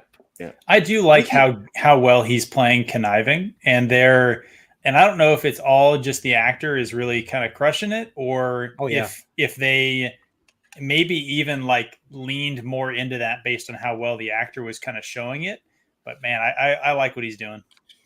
Yeah, he's pretty awesome. Yeah, agreed. And so of course, once again, he said to Prince Aegon, and so he's really playing off. He's like, I'm on your side. Like, I want this to work out well too. You know me. I want you know me. I'm your friend. It's like, right, Steve? Aren't we friends? We're friends, bro. I totally, got your back. dude. I got your back. Don't worry about it. Okay. And I just want to say, with the Master Sword, I got you, bro. Nosferatu. That's a Master Sword? Nosferatu, I see you. I feel you. I want to ride a Huey with you, blasting the doors. That's all I'm gonna say. Wow, you have a really tiny sword, Steve. The Master Sword. It's a Master Sword. How do you have 3 kids with a sword that size? I have 2 tiny little swords. I have lots of tiny things. That's the sword he was talking about. So next time I'm in Texas, I'll give you guys a ride. No, I don't walk that side of the street. I like church, but thanks, Pips. It's all good. I was talking about in the Huey, but we can do that too. You have to be specific with this crew. I will take you up on that, dude. I've been up in a helicopter in a long time. I'll tell you. Okay, we got a comment from a rich spoiled kaiju right here. He's asking, is it just me, or is the last episode kind of boring? Well, define boring. Like boring as in like Rings of Power boring, or boring as in depends on what the meaning of is. Well, I mean, I did not have sex with that woman. Yeah. Pips. I didn't. I stuck a cigar in her vagine, but I didn't have sex with her. Yeah. I'd say, I don't know about a little boring at times, but dragged on a little bit for me. Yeah, it could have been better edited. I think that's my take on it. That's why I gave it the lowest episode of the season review so far. I gave it a 6.5 instead of the 7 or 8. It's been kind of falling down a little bit. Now I still have hope for this show. I do. I'm trying to make allowances, but I'm starting to kind of back off of giving it grace because we're going to get it close to mid-season. So it better start really firing. So yeah, that's fair. Yeah, I hope so too. So back to this. So once again, So what is so Otto? Yeah, so of course Otto talks, and of course the king is still drunk. He's like, cease this fucking politicking at once. Yeah. And then of course he withdraw like I wrote down. He just continuously withdraws in drink. And I already said that the king's in a lonely position. I've said that. And then of course we meet Lord Lionel, and he gives the king another option. And this is something that's very important. It's something that's actually going to happen. He mentions Laenor, the son that we meet later in the episode. So the son of Corlys Valerian. So Laenor was someone that would be good for Rhaenyra. Well, of course, like you said, he's fighting in the Stepstones, and they're talking. And it's funny is the whole time Alicent is just like, she's continually eyeing the king the whole time. You're kind of like, what is she up to? You're just like, what is she up to? Because you kind of think like she's under control. You think that she's completely in control of being controlled by Otto, but maybe there's more to it. Maybe she has her own evil ambitions. Well, now that she has children, of course, those ambitions are going to come to fruition. I mean, one thing I've learned from this TV show, which Game of Thrones was based on, I Claudius, is that, you marry a ruler marries another woman. That woman's going to try and get rid of the kids from the previous marriage so that her kids can take over as the rulers. Yeah. Snow White. When I saw Snow White on Disney, I totally learned that lesson too, dude. Totally. That bitch. So I know, right? Yeah. WTF, man? Who's the fairest of them all? It ain't your old ass, bitch. That's all I got. That witch was right, Evil man. Queen. The evil queen. The witch was still right. Oh, sorry. I made Nerdporia laugh. That mission accomplished. There we go. Yeah, you made me. Yeah. Sleeping Beauty. What a pain. You make me feel. Okay. What do you guys think about the natural woman? Woman. Chris is trying to get a real question here. You guys are serenading I'm each sorry, I other. didn't mean to interrupt. I was channeling my liked inner it. Princess Diza. Wait till episode 3. R-U-S-B-E-C-T. Tell me what it means to me. I watched the previews for episode 3 of Rings of Power. Yeah. We're gonna see singing. Oh no. Hell yeah. It's gonna be half of it. Well, I mean, they do sing in Lord of the Rings quite a bit, so Not like this. I'm sorry. Go ahead. I'm sorry, Pip. Go out. Move Pips, back you're on gonna the say something? topic. Sorry. Sorry. I like that they have this one counselor in the small council who seems consistently to like just be interested in helping the king and the realm. Yeah. This guy, I'm like, honestly, at this point, I'm waiting for him to like turn out and like have outmaneuvered even like Otto Hightower to have like 4D chess or something, right? Because I can't remember the last time we see a Game of Thrones character who's not like just a complete conniving, whatever. But I like that character. I like that there's at least one just kind of good dude in the realm, And you know what happens to those dudes in the realm? He's gonna get killed. You know what happens to he's gonna get killed or something. But he's yeah, gonna get Ned Starked. Either just like he outmaneuvers everybody, or he just gets tired of not being listened to, and he's just like, you don't give a fuck what I say, anyways. So whatever. Yeah. It's like I give up. My good input gets ignored every time. Why am I even here? Yeah, you're right. I like that dude too. I listen. I listen, Steve. Yeah, but you're not on the council. You can't push and pull. Your vote doesn't count in that show, I guess. It's true. It's true. Neither does mine. But I'm just a pleb. You want to talk about the fire? You want to talk about the scene? At the Well, fire are you talking about in the forest where it seemed really bad idea for the heir to the kingdom to be sitting in the middle of the forest with the fire with one guard? Yeah, it seemed like a really bad idea. Yeah, and they could have went back. I mean, what I was expecting? Like once again, bandits. Yeah, or something. Bandits and criminals hide out in the woods all the time. There's so many stories in the universe of A Song of Ice and Fire. I mean, there was a war that happened in the Kingswood. Yep. I mean, there was there was a Joker-based villain that was in the Kingswood that I think Jaime Lannister had to I think it was Jaime Lannister. They had to track Well, down and take out, well, or maybe it was that's Barristan Selmy. It was one of those two. well, it's like you said, like they're bandits all over those four, right? Yeah. So it's like, you know, Well, it's they like, are at wall. They are at war too. So you Yeah. could have an advanced recon team out there just being opportunistic or harrying the camp, just to cause general chaos. Because if you go back to the art of war, what do you do when your enemy is celebrating? You infiltrate and try and wreck what's happening. So that's kind of what I thought was going to happen. But that crazy ass boar thing was a surprise as well. It was. I was really hoping that they weren't going to have the White Hart just walk up into their damn fireplace. That's for like a split second, I was like, oh, they're going to do this, aren't they? Yeah. I was like, they better not. They I better agree. freaking not. And yeah. the It wasn't impulse was there. Sasquatch. It wasn't Sasquatch either, which was disappointing. But Bahamut just comes. No, sorry. yeah. See you, Jeff. Gandalf. Take care. Gandalf. Yeah. Like in Rings of Power, Meteor. The skies are strange. It's like, oh my god. No, stop. I don't know. Sorry.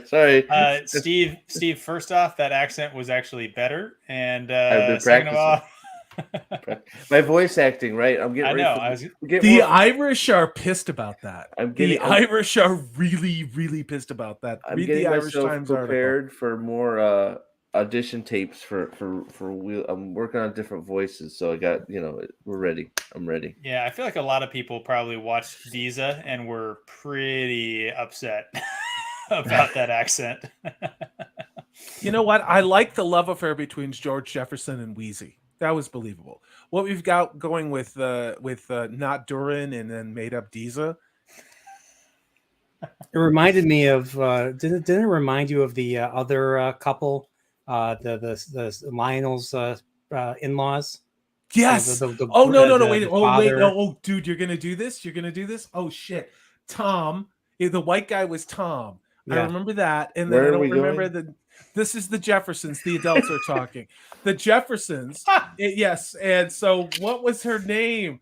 Yeah. Put your Helen. little tiny Tom and Helen Willis. Yes, dude. Nerdporial wins the Jeffersons trivia contest tonight. Yeah. That's exactly what it was. It was Tom and Helen. And I was waiting for George to strut out there, all five, spit at him and be like, God, you guys are old. What was great about what's funny was the episode where Can you mute these guys? Can you mute these two clowns? Because I want to talk about the Jeffersons. The episode where George and the episode where George finds out that they're mixed. The fiance's parents are mixed. I loved what's funny was that wasn't All in the Family episode. That wasn't a Jeffersons episode. That was an All in the Family episode. I know, and Archie dude. Bunkers, they're laughing his ass off. I know. At Jefferson. But I was like, he's surprised. We've had diversity and representation. We've had diversity and representation in television for decades. And I've said this on my own stream. I am named for a black child who was in a television show in 1969. My name Corey was the name of a black kid in a television show. Webster? Which show?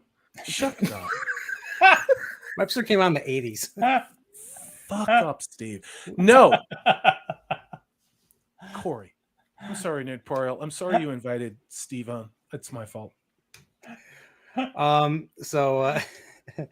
right, let's keep this going. So we get another scene in front of a pyre, or at least it looked like a pyre. The king and Allison are in front of this burning pyre, and they're talking of course they're once again talking about Rhaenyra because she's the center of every conversation in this episode. And we hear, she's the Realms to Light, which is in the books. And then he talks. It was an interesting one where he talks about dreamers, because people in the Targaryens, some of them have the gift of foresight and prophecy. Yep. Like the one Targaryen sister, the woman that was able to prophesize the doom of Valyria, and that's why the Targaryens were the last survivors of the Dragon Lords and that empire. Well, he talks about his visions about having a son, and it's a very interesting conversation. He blamed, and he always felt strongly that he was going to have a male heir no matter what. And then he blamed, and of course, then he ultimately blames himself for his wife because of this belief. And he honestly thought he'd never have a son after that. I'm sure there's more to it that I just didn't take away. That's all I wrote down. So I don't remember Henry exactly VIII. what was said.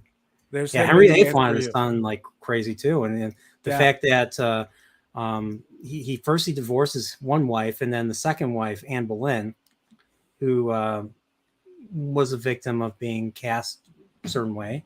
That's inaccurate, but that's not the point. Yeah. But she gets. Yeah, So, she was jailed. Then they did that. yeah, they And, trumped up charges of treason or whatever. Yeah, I mean, maybe she was a schemer, but I doubt she was treason. That was all. and That it was all so the- important. It was so important to cover Henry VIII's legacy that they broke away from the Catholic Church and created the Anglican Church of England because of he that wanted one dude. because he wanted the divorce, and they wouldn't allow it. And if you were don't, in AP European history too. I respect you, Brian. Yes, I was not in AP European history, but I know that the kings, all that, they had less power than the Pope. The Pope yeah. had more power than them. They had to get Oh, yeah. permission from the Pope to do Yeah. to do shit. The Holy then- Roman Empire wasn't holy, wasn't Roman, wasn't an empire, but they had their fingers or their fist in just about everybody and everything at that time. Yes, Fascinating. yes. That's actually something I need to read more about, the Holy Roman Empire. So, Holy. holy, holy indeed. So we're back so it's dawn now. We're in the King's Guard, and well, they caught the creature, but it's not the white one though. They're like, oh, this will make do. It's big enough. It's a buck, so it's something. And they give the king they allow the king to deliver the killing blow. So they have they're holding the buck in place, and he tries to he hits it. He's told exactly where to hit it by the handler, and he hits it, but he misses. He was slightly to the right, I believe, and so the thing is screaming like crazy, and they're like, you got to do it more to the left, and then he does it, and it's just like, oh geez, it's like, oh. But that's I guess that's the nature of hunting with that type of weapon. So. That was so tragic. It really is. I mean, like, again, I'm a hunter and I make no apologies, and you're going to need to learn that skill pretty quick. Just going to drop that right there. But what they did with that animal was really hard to watch. Like, as somebody like that, man, I mean, like, rule number one, never make the animal suffer. And it was just the king, what he did in his his faux pas, in not striking the heart of the heart. It was an embarrassment. And again, I mean, it just, these tiny little things keep showing how weak this king is and how enfeebled he is becoming. Yes, that's how I because took of that. All that, and once again, all that invites so much opportunism, so much scheming. Yeah, I think and this is sowing the seeds of civil war. That's exactly what it is. He's just showing his weakness. You're absolutely right, 100% right on the money. I agree. And then what happens later is just going to make it even worse. What Damon does. Yeah. Yeah. So where are we at now? So the bad CGI heart dying. Yeah. I thought it was okay. I was grading the Rings of Power curve, Pips. I was being kind. You know? I just wish that it didn't. I didn't think that it needed to be shown. I thought the overhead stab, I thought was all you needed. Just let to it see. go. The overhead stab and the sounds, I think, was enough. Yes. And so the overhead shot of the, like, if you're gonna show something CGI that doesn't even need to be shown at all, it's gotta be good. And it wasn't. And that's the only reason I call it out is, again, the point you made about poorly edited. A good editor would have looked at that shot and been like, nah, I know we spent some money on this, but we didn't spend enough money on this. Cut it. There would have been a lot more blood. More blood. And what did I say when we were live, Steve, when we were doing the live watch? I said, wait for the articles tomorrow. Yeah. Talking about the horrors of eating meat. Wait. CGI deer. How does CGI meat taste? It tastes I'm like still chicken. waiting. Where's Roe and Wade? I know Roe and Wade are in this show and they're battling each other because that's what they told us. These guys need to shut the F up and just let people enjoy this show and stop talking about real world politics. And that's why I made that analogy or that leap was, they're going to use it for agenda. It's like, guys, shut up. You're winning. stop screwing up a great lay. Just shut up and get laid. That's True. what the House of Dragons is. Seriously. I mean, just let the viewer come up, kind of like, Well, it's interpret just it in their own way, and then that Pip, way they yeah. can have No, discussions in Pips your is absolutely show. right. It just doesn't. Yeah, Pips is right, and you're right too. It just doesn't need to be seen, right? You don't need to show it. So, Sure. I mean, it is what it is. It didn't take me out of anything, but it was a little janky, right? I mean, You guys want to talk about the White Hart, even though we kind of talked about it earlier. The White Hart. is that the White Heart? I liked that scene. It was very subtle. I and loved just like, it. it was like, wow, that's They're that's up on the I thing, loved and they it. really show her hair, like, because of the fact that she was stabbing. So first, the warthog got impaled by Sir Kristen, and then it attacked her, and then she got the knife. She got like a blade, and she just started stabbing it, and then she has all this blood all over, and they just made sure to show that. Oh yeah. I loved it. I love the fact she's covered in blood. It's dawn. They're looking at a scenic vista, and then all of a sudden that heart, the White Hart shows up, and it's like, I mean, again, I haven't read this book. I stopped reading George R. R. Martin if it pissed me off, but that's why I asked the question I did earlier. Was there symbology to this? Because maybe I'm reading too much into it, but I loved that scene. I loved that scene where her father could have killed the brother or cousin of this deer. Yeah, I'm going there. All right. But I love the scene where it seemed like the White Hart was acknowledging who the real ruler was, or who the real kin was, because going back to the bloodline of this family, right? There's elvish blood in this family. Is it a jump to think that maybe the daughter would somehow have that elvish blood, which this creature would have recognized? That's where I went with that. Elvish blood. That's what I thought. Elvish blood. That's what I thought. Okay. That's what I thought with this. If I'm wrong, I'm wrong. But that's just my take. Yeah, I mean, I also kind of interpreted the the acknowledgement of the true heir kind of thing.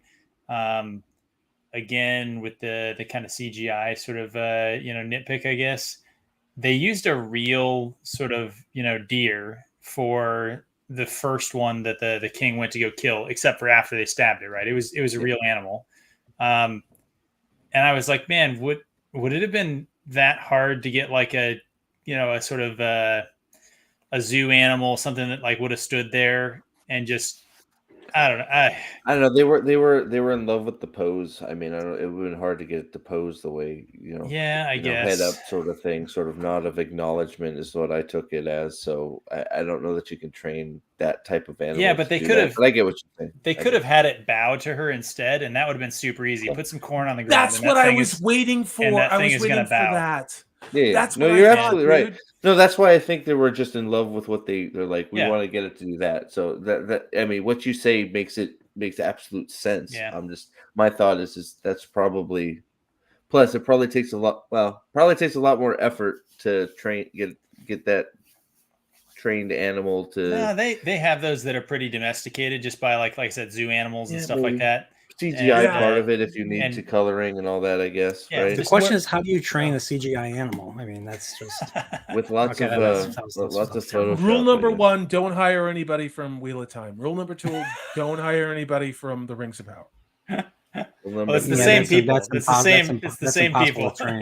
Like, wait a second. Wayne Yip does the next 4 episodes. Synergy. Wayne Yip does the next 4 episodes of the Rings of Power. Just wait for the transitions. What did they do on his own Amazon bio? They removed the fact that he directed 2 of the worst episodes of the Wheel of Time. Did they really? They did. Yeah. I love. You know what? Good. I like that somebody in Amazon is finally acknowledging what shit that show is. It's just like good. Think about that one a second. Think of that, like, if that's not a direct admission of how effed that was. Also, and how I bet his bio still has the season finale from the Jodie Whittaker Doctor Who on there. No, it's gone. It's gone. Both are gone.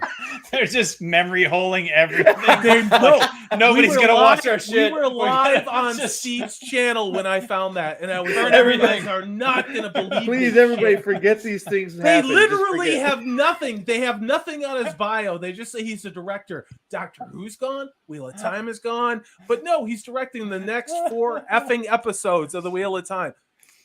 Some executive is fucking cleaning out their desk right now. Yeah.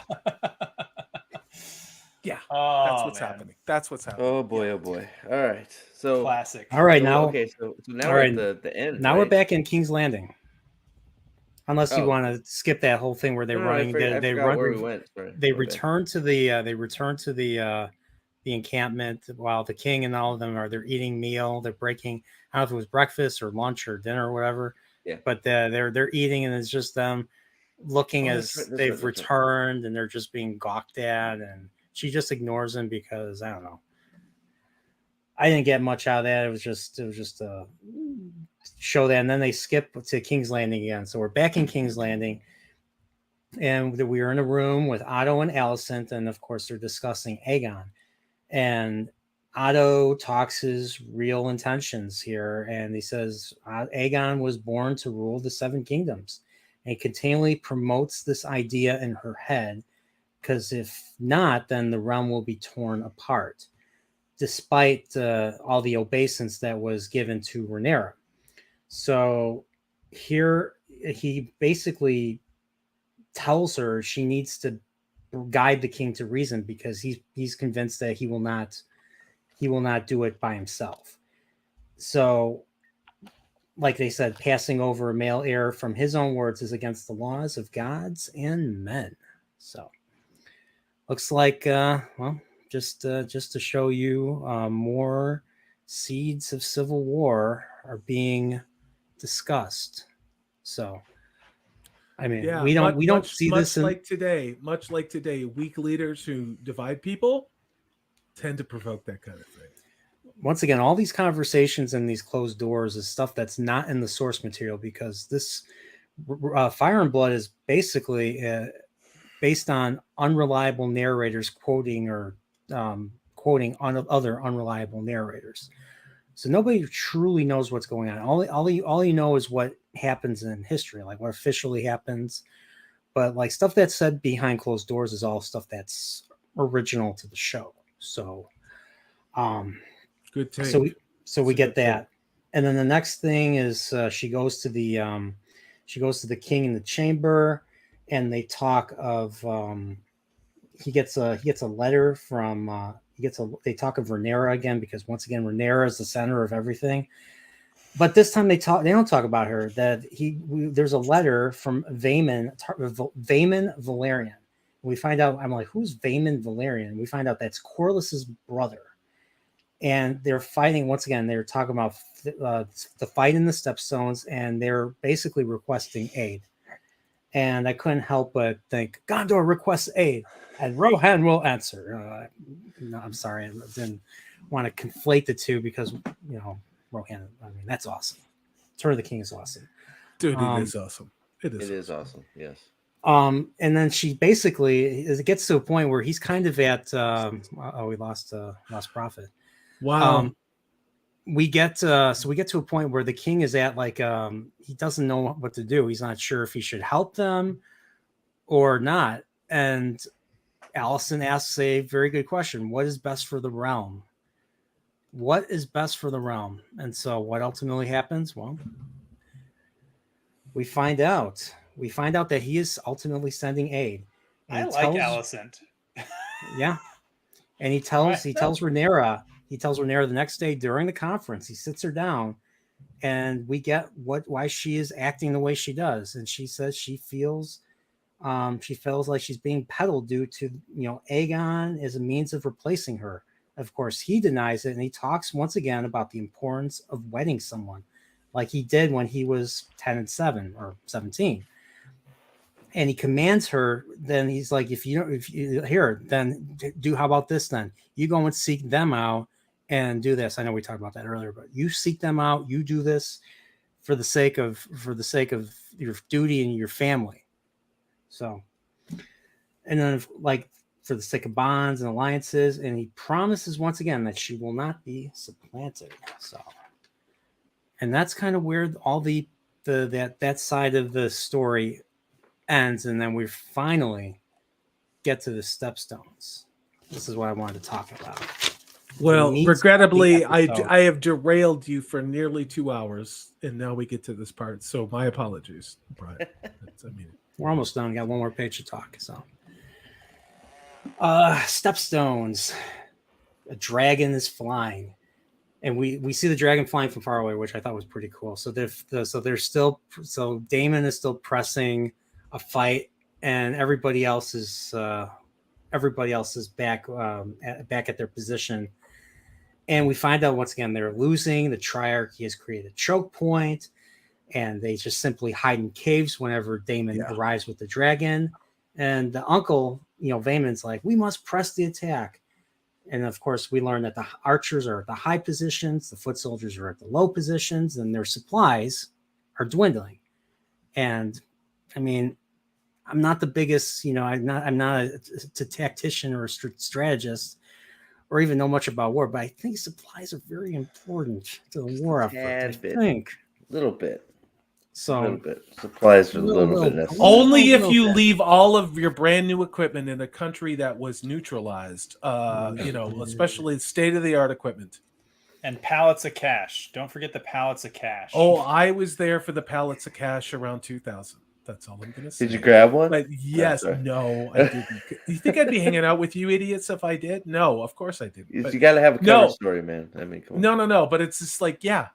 Don't give your enemy all of your brand new weapons. Don't give your enemy any piece. Mm-hmm. Let's go, Brandon.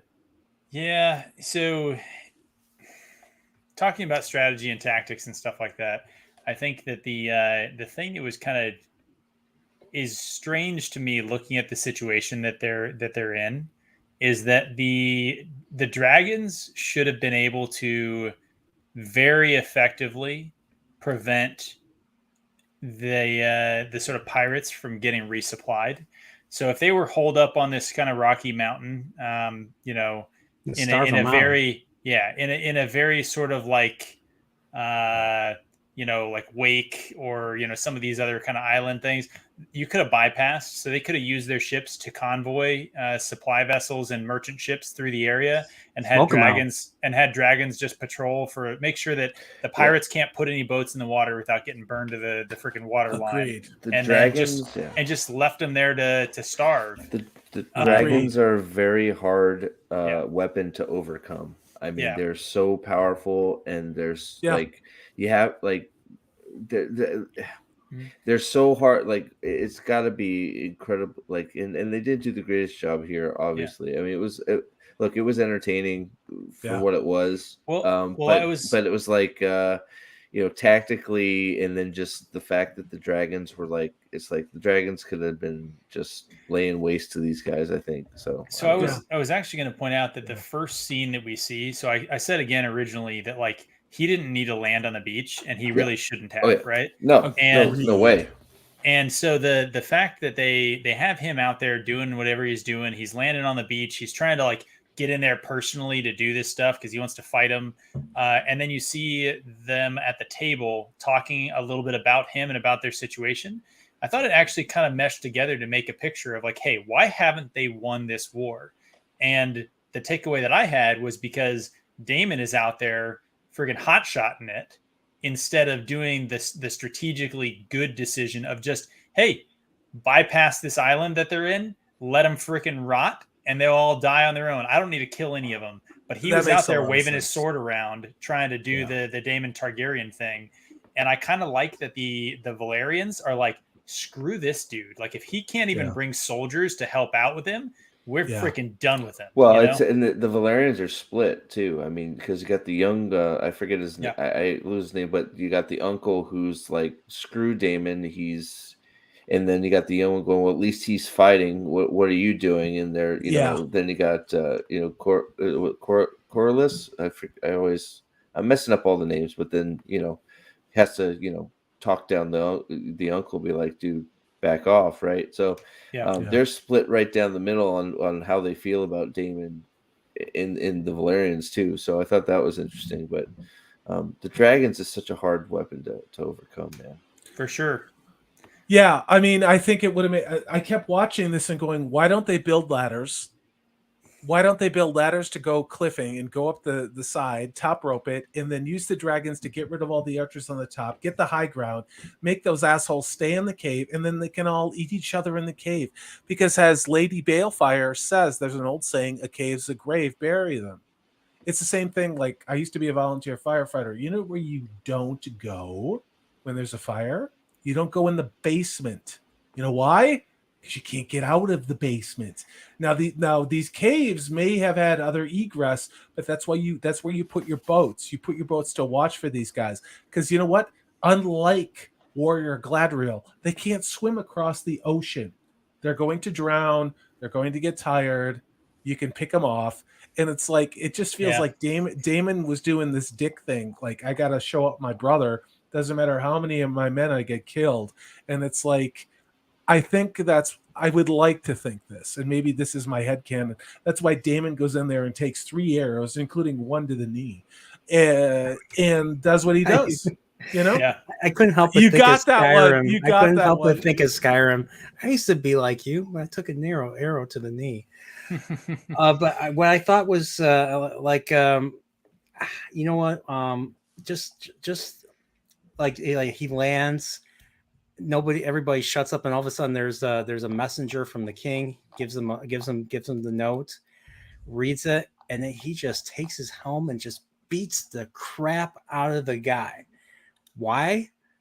Because he brought good news, because they're going to send aid. So he needed the help of his brother. He couldn't do it by himself, and that robbed him of his victory that he was trying to strive for as a second son, like how Corlys was talking to him in the last episode.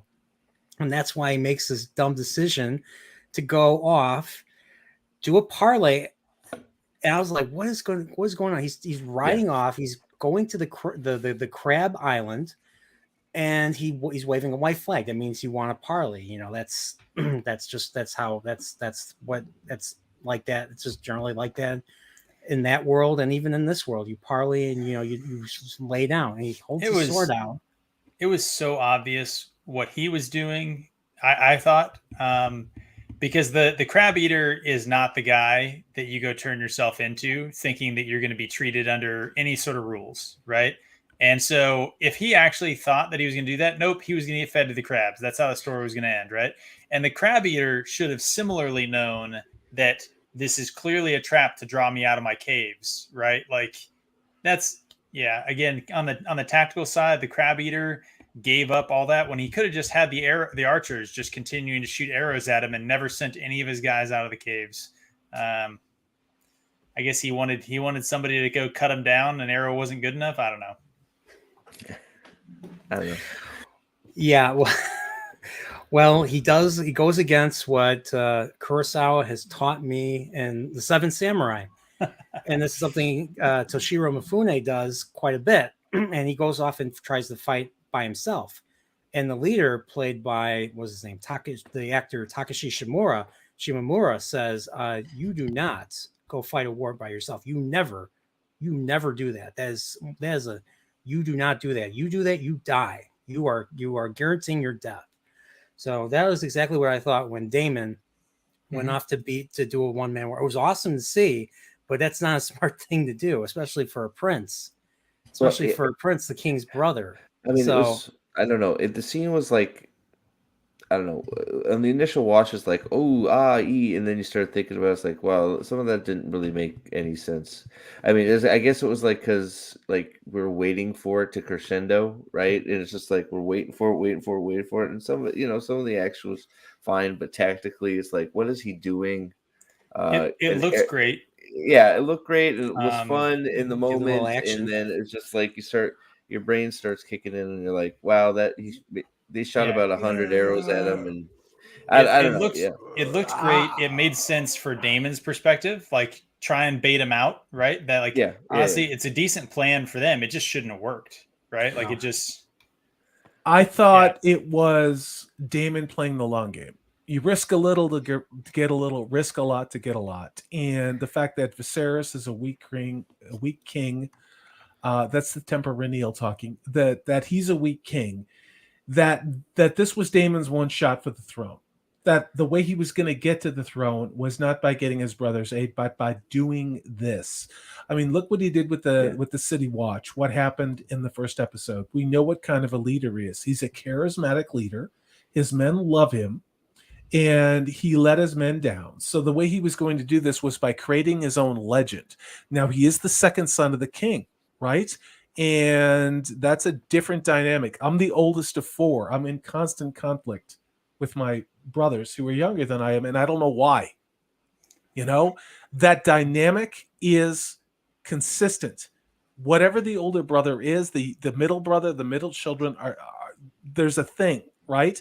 But in this case, when the throne is on the line, I really believe that's why he did what he did, because he would rather go out fighting and die and make a name for himself than to be the second fiddle to his weak brother on the throne. And that's why I thought what he did. He'd rather die than live at the shame of this, you know? Thoughts? No, I think that's a great way to put it. Yeah, well, obviously it was the letter that set him off. So it's like, okay, obviously it was. Yeah, he beat that dude to death with his helmet for that letter, dude. Yeah, it was just crazy. Yeah, it makes you well, and that's before you even hear what's in the content of it, right? So you have no idea, and then you hear it's actually good news, but he's taking his like, there's no freaking way I'm letting you save me. I'm gonna just do this thing, right? So. Dude, I enjoyed it. I did, but it's just like I don't know, man. There's a lot of stuff going on. Yeah, I'll tell you what. It was no prey. It was no prey. No Predator versus Native American teenage girl. It was. Oh, not this prey. No, it's not that prey. Hail to Zax, by the way. Hail, dude. Well, congrats on. Was he at 6K now? I think over. Maybe something. Yeah, like he that, got right? 2,000 more subscribers in 24 hours. That's He's crushing it. Whoa! Really? Yeah. No, I'm fucking with you. Yeah, he started putting out some stuff that was really getting some big attention. So Zach's awesome dude doing good stuff. Congratulations. Yeah, I guess I got to go back to the no sleeves, man. I guess that's why I'm losing all my subs. It wouldn't hurt. It wouldn't hurt. Yeah, you gotta roll them up. Depressing. So I was kind of disappointed that we didn't get to see a fight between him and the Crab King. The Crab King didn't really set him up for anything. He was just kind of there to be there. I was sort of there. I couldn't decide whether it was like cool to just see him just take care of business and walk out with half of the body in his hand. I mean, that was cool, just sort of seeing him. But it would have been nice to see. I don't know. I still don't know, because it wouldn't have been much of a fight. You could see the guy was just burned, or is it burned, or does he have scale, like a stone scale? It's monkeypox. It's monkeypox. Well, yeah. Sorry, I don't know. Maybe it's grayscale. I'm not sure. It looks grayscale. Yeah, it looks like grayscale and burns. Like it was. Yeah. It was pretty gnarly looking. You can tell it's just like drag. So he's not going to be much of a fight for him. So like, do we need to just see him go in there and chop him in half? I don't know. Well, I'm going to correct you. But they chopped him into 1/6. He sliced him at a 45-degree angle and was dragging out essentially his sternum with the arms and head attached. Only one arm too. So it was like that scene from Jaws. Remember in Jaws when they're doing the autopsy and it's like never mind. I couldn't help but think of Bishop from Aliens when he gets by the Queen. Yeah. And so you see his innards. That's why I couldn't help but think of that when I saw the Crab King. Yeah. So I agree that a fight between Daemon and the Crab King wouldn't have been interesting. I think that what I was expecting to have happen, and I'm not sure if it didn't do exactly what I expected, which is generally a good thing, right? But I think it could have still been better. The Crab King was kind of standing out there a little bit. He had exposed himself to kind of watch and, control his forces, what he was doing. If Daemon had started running towards him and he had hey, I'm going back into the cave. And if at that moment Craxus, Is it Craxus or Craxes? His Caraxes. Praxis. It's the Klingon planet, the Yeah. energy planet that blows up. Thanks. Yeah. That's Praxis. So I said that. You said correct. if the dragon had been like climbing over the rocks behind him and just jumped down and ate him, Yeah, that'd be cool. that I think would have been the way to like make it a dramatic, like a shocking kind of death. It would have been like graphic and stuff, but it wouldn't have been I think it would have been a letdown to see Damon just walk up to this basically crippled dude and just swing his sword once, you know? Yeah, So I agree. I think the dragon eating him, just like full close up, just come on down on top of him and just devour him. Showing off Targaryen, why Targaryen is not to be messed with. Yeah, that would have been. I thought that's a great idea, to be honest. I have a screen cap of him dragging that body with the entrails hanging out. Do you want it? Sure. Okay, I'll be back. It was a decent scene. Him dragging the body was good. Like, but I understand the impulse that something feels unfulfilled in the way that the crab eater was killed after 3 episodes of kind of setting him up as a villain. So yeah. Okay. Let's see. There we go. Wow. Yeah, it's gnarly. Gnarly in a cool way. Spoiler alert. I was mute before I said that. Spoiler alert. So. And I, of course, made the joke of look at the spaghetti and meatballs from the crab guy. But, where's my Parmigiana? I mean, look at. I mean, think about the swing, the overhead swing with that longsword. The force required to cleave through the rib cage, through the spine, through all of the internal organs, and just. I mean, he hit him at the shoulder and just dragged that out of the cave. I thought that was exceptionally brutal. I will make one slight correction there. I think the spaghetti's there. I think the meatballs were in the other half of the body. Okay. Oh my god. Yeah. Okay. Yeah, left behind the meatballs. I think you're right. Yeah. I was singing "Uh-oh, SpaghettiOs" live, but I was wrong. I'm sorry. Pips is right. Oh boy. I'm killing Nerdporial. I'm sorry, Brian.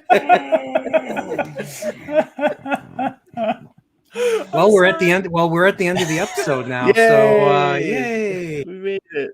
So, it's been 2 hours. Any final takeaways? I think for me, like this, the more we're talking about especially the last part, some holes in it for me. So, like, I think it's more down to a 6 than when we were talking about it on the live stream. But this benefits greatly from the trash surrounding it. And I seriously, yes, I'm talking about Rings of Power. Rings of Power. He said it. He said it again. The trash fantasy content surrounding this show is benefiting it greatly, just from the fact cinematically how it looks, the attention to detail on some of the things. They want you paying attention, so you got the finger thing. Obviously, the 2 fingers being decayed, I didn't catch that. The attention to detail and the thought that's going into some of the outfits and this, that, and the other, right? And just the ambiance. So you have none of that in any of these other fantasy shows, and it makes this look so much better. Like. So I think it's benefiting a lot from Trash of Power. We'll just put that out, at least for me. Like, that's, so I don't know. I don't know what you guys think. Pips? Yeah, I think every time we've done one of these and we've gotten to the end of talking about it, or I've done some talks with Lady Balefire as well.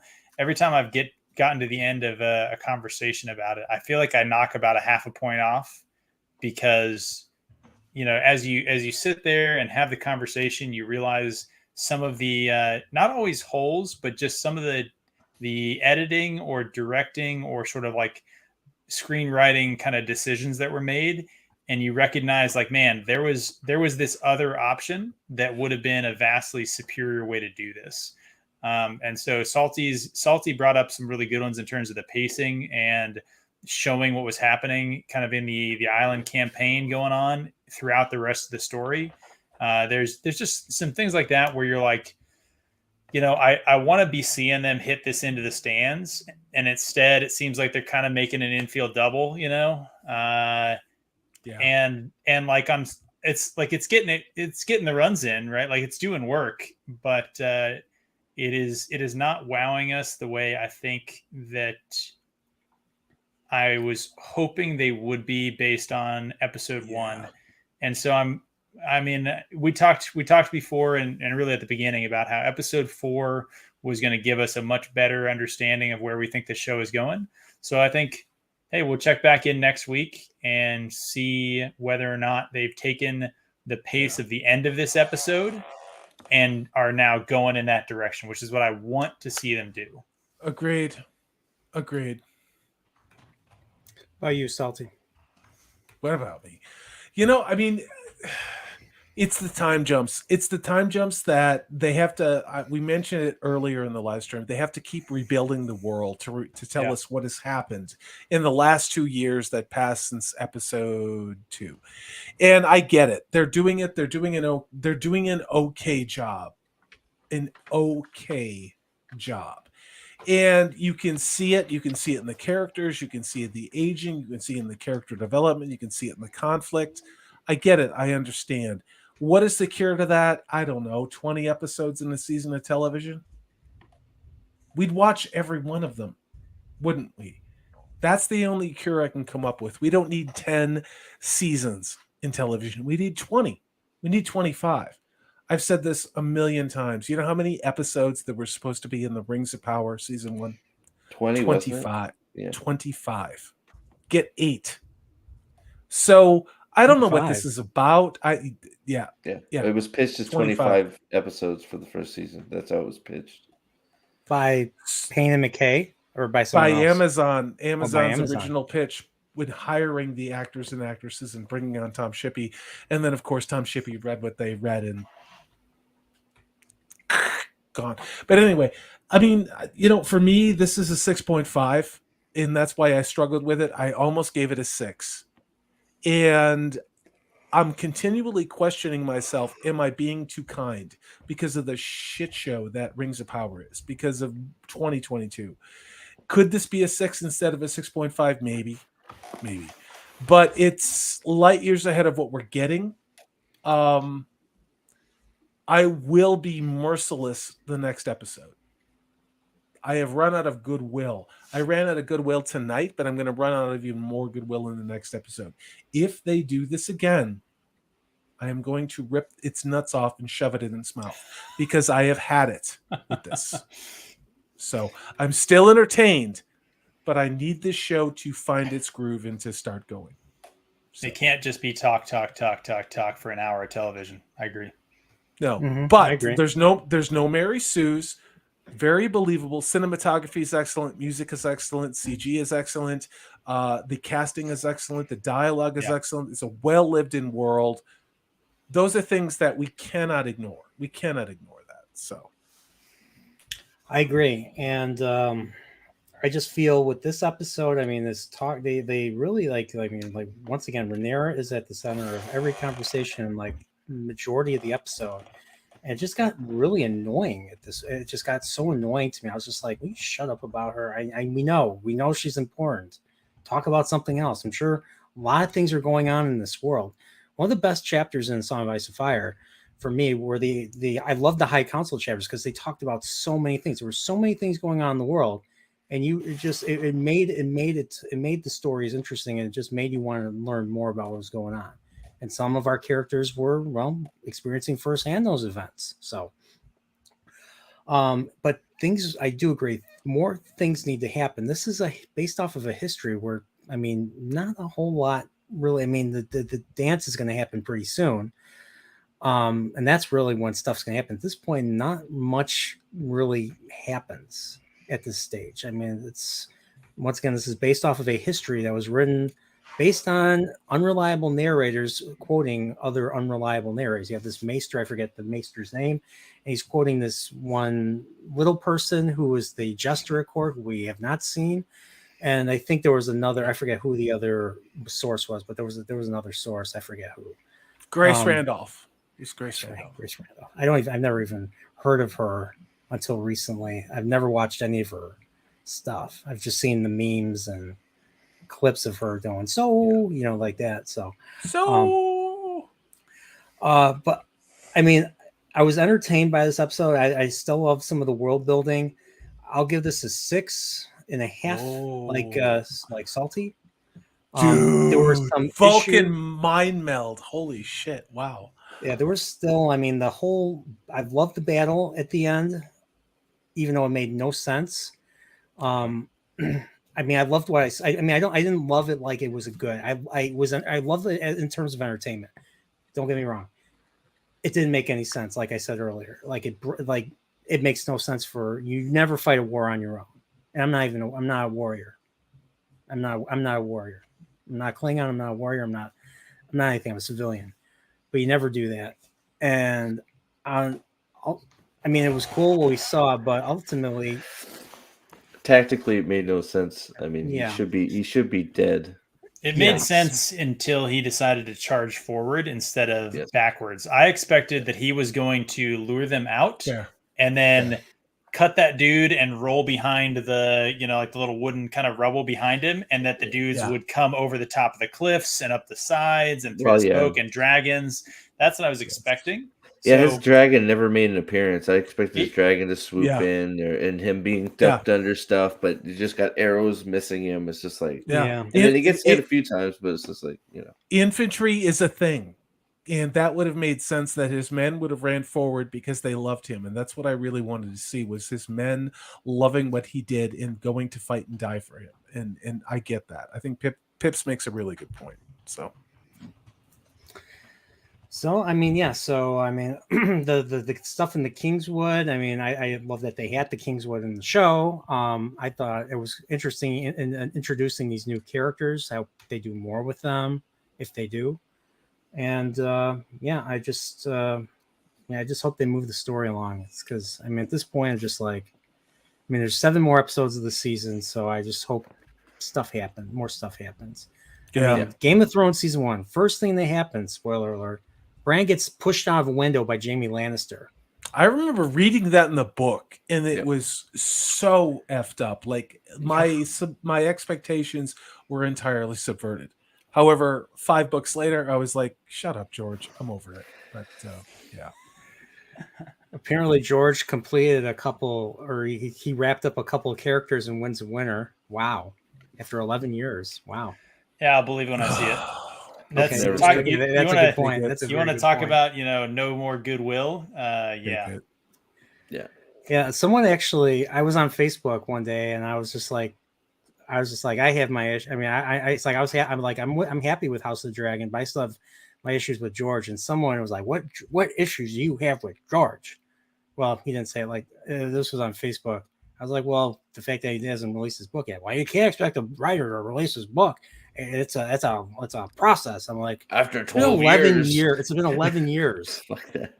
Give me a break. It's been 11 years. He's like, I got no responsibility. Actually, when you write a book, you kind of have you're honor bound to complete it. It's like me releasing Ocarina Part 1 and never releasing Part 2 and Part 3. Well, the dude's also said he's not concerned whether it gets finished or not, and he has no notes for it for anybody else to finish it. He doesn't give a crap. He's just the Gardner style of writing. That's what they call it. So I don't know if I agree with like you're honor bound or something like that. I will say though that at a certain point you need to freaking shut the hell up, and you can't be the guy who keeps on doing other side projects and is constantly in the public eye doing all this other stuff, and you're never finishing the thing that the fans are the reason you're anybody. The people who read your book and bought it for years and waited for each book to come out, you do owe those people something, and you can't just literally give them nothing and just turn to all of your new TV fans. Like, that's what really infuriates me about him. If an author just never finishes a series, like, hey, I mean, I've never written a multi-book epic. It's hard. I imagine it's hard to do. Yeah, but But, as long as the person tries, yeah. and Yeah. what's being viewed is that he's not trying. He's pushing it aside because he's got these easier projects. Yep. And Elden Ring. Elden Ring. Ring. I'm probably going to stream that game pretty soon. Don't forget the Game of Thrones musical, which is in production now on Broadway. Seriously? Mm-hmm. I reported on that almost a year and a half ago. Dude, how could you make that? Is How could you George- make did that George shit up? set that Like, up too? seriously. Yeah. Yeah, Jesus. All right. Okay, but other than that, okay, so that's episode 3, second of his name. Even though Aegon was talked about, he was only 2 years old. So who knows what the next time gap is? I mean, we know Damon's coming back next week. Looks like his hair looks different according to the trailer. We hear more about the Prince That Was Promised prophecy, and I'm curious where they're going to go with that. So, yeah. So next week, episode 4. You guys gonna come back? Yeah. Yeah, right. dude. In for a penny, in for a pound. Nice. Awesome chat. You guys in chat, crushing it. Nosferatu the Vampire, Zax, Dempsey, Lady Balefire. Amazing chat tonight. I've been watching your comments roll by. I don't want to interrupt the stream, but you guys have been crushing it. Really. Everybody who's been here tonight, thank you. Amazing comments. Truly. All right. So you guys have anything you want to plug? Start with Pips. We just had actually Zax, who's in the chat here. We did him on our White Cloaks rewatch today. So we got that coming out this week. This Really season great. 8, right? Season 8, hell no. Hopefully that never happens. It was the end of episode 6. So the Oathrod dildo, it's in there. But yeah, Zax, he was an amazing and very gracious guest. We appreciated his time. So that's going to be coming out this week. Otherwise, I mean, there's so much stuff going on sort of non-Wheel of Time stuff, and I got a wedding this week, and there's a couple other things, so we'll probably take a little bit of a slow burn for the next couple weeks, but we still got stuff coming out here and there. Remember, in the spirit of what we're talking about, Song of Ice and Fire. Remember, if there's not at least 3 deaths at a wedding, then it's a dull affair. You know what? They didn't actually tell me to bring the sword, but I'll pack it anyway just to make sure I'm there. Oh yeah, and another thing that's they haven't talked about yet in this show, but like, you know, if you invite someone to your house, right away give them bread and salt, or give them bread and salt. That way they can't kill you in your own house.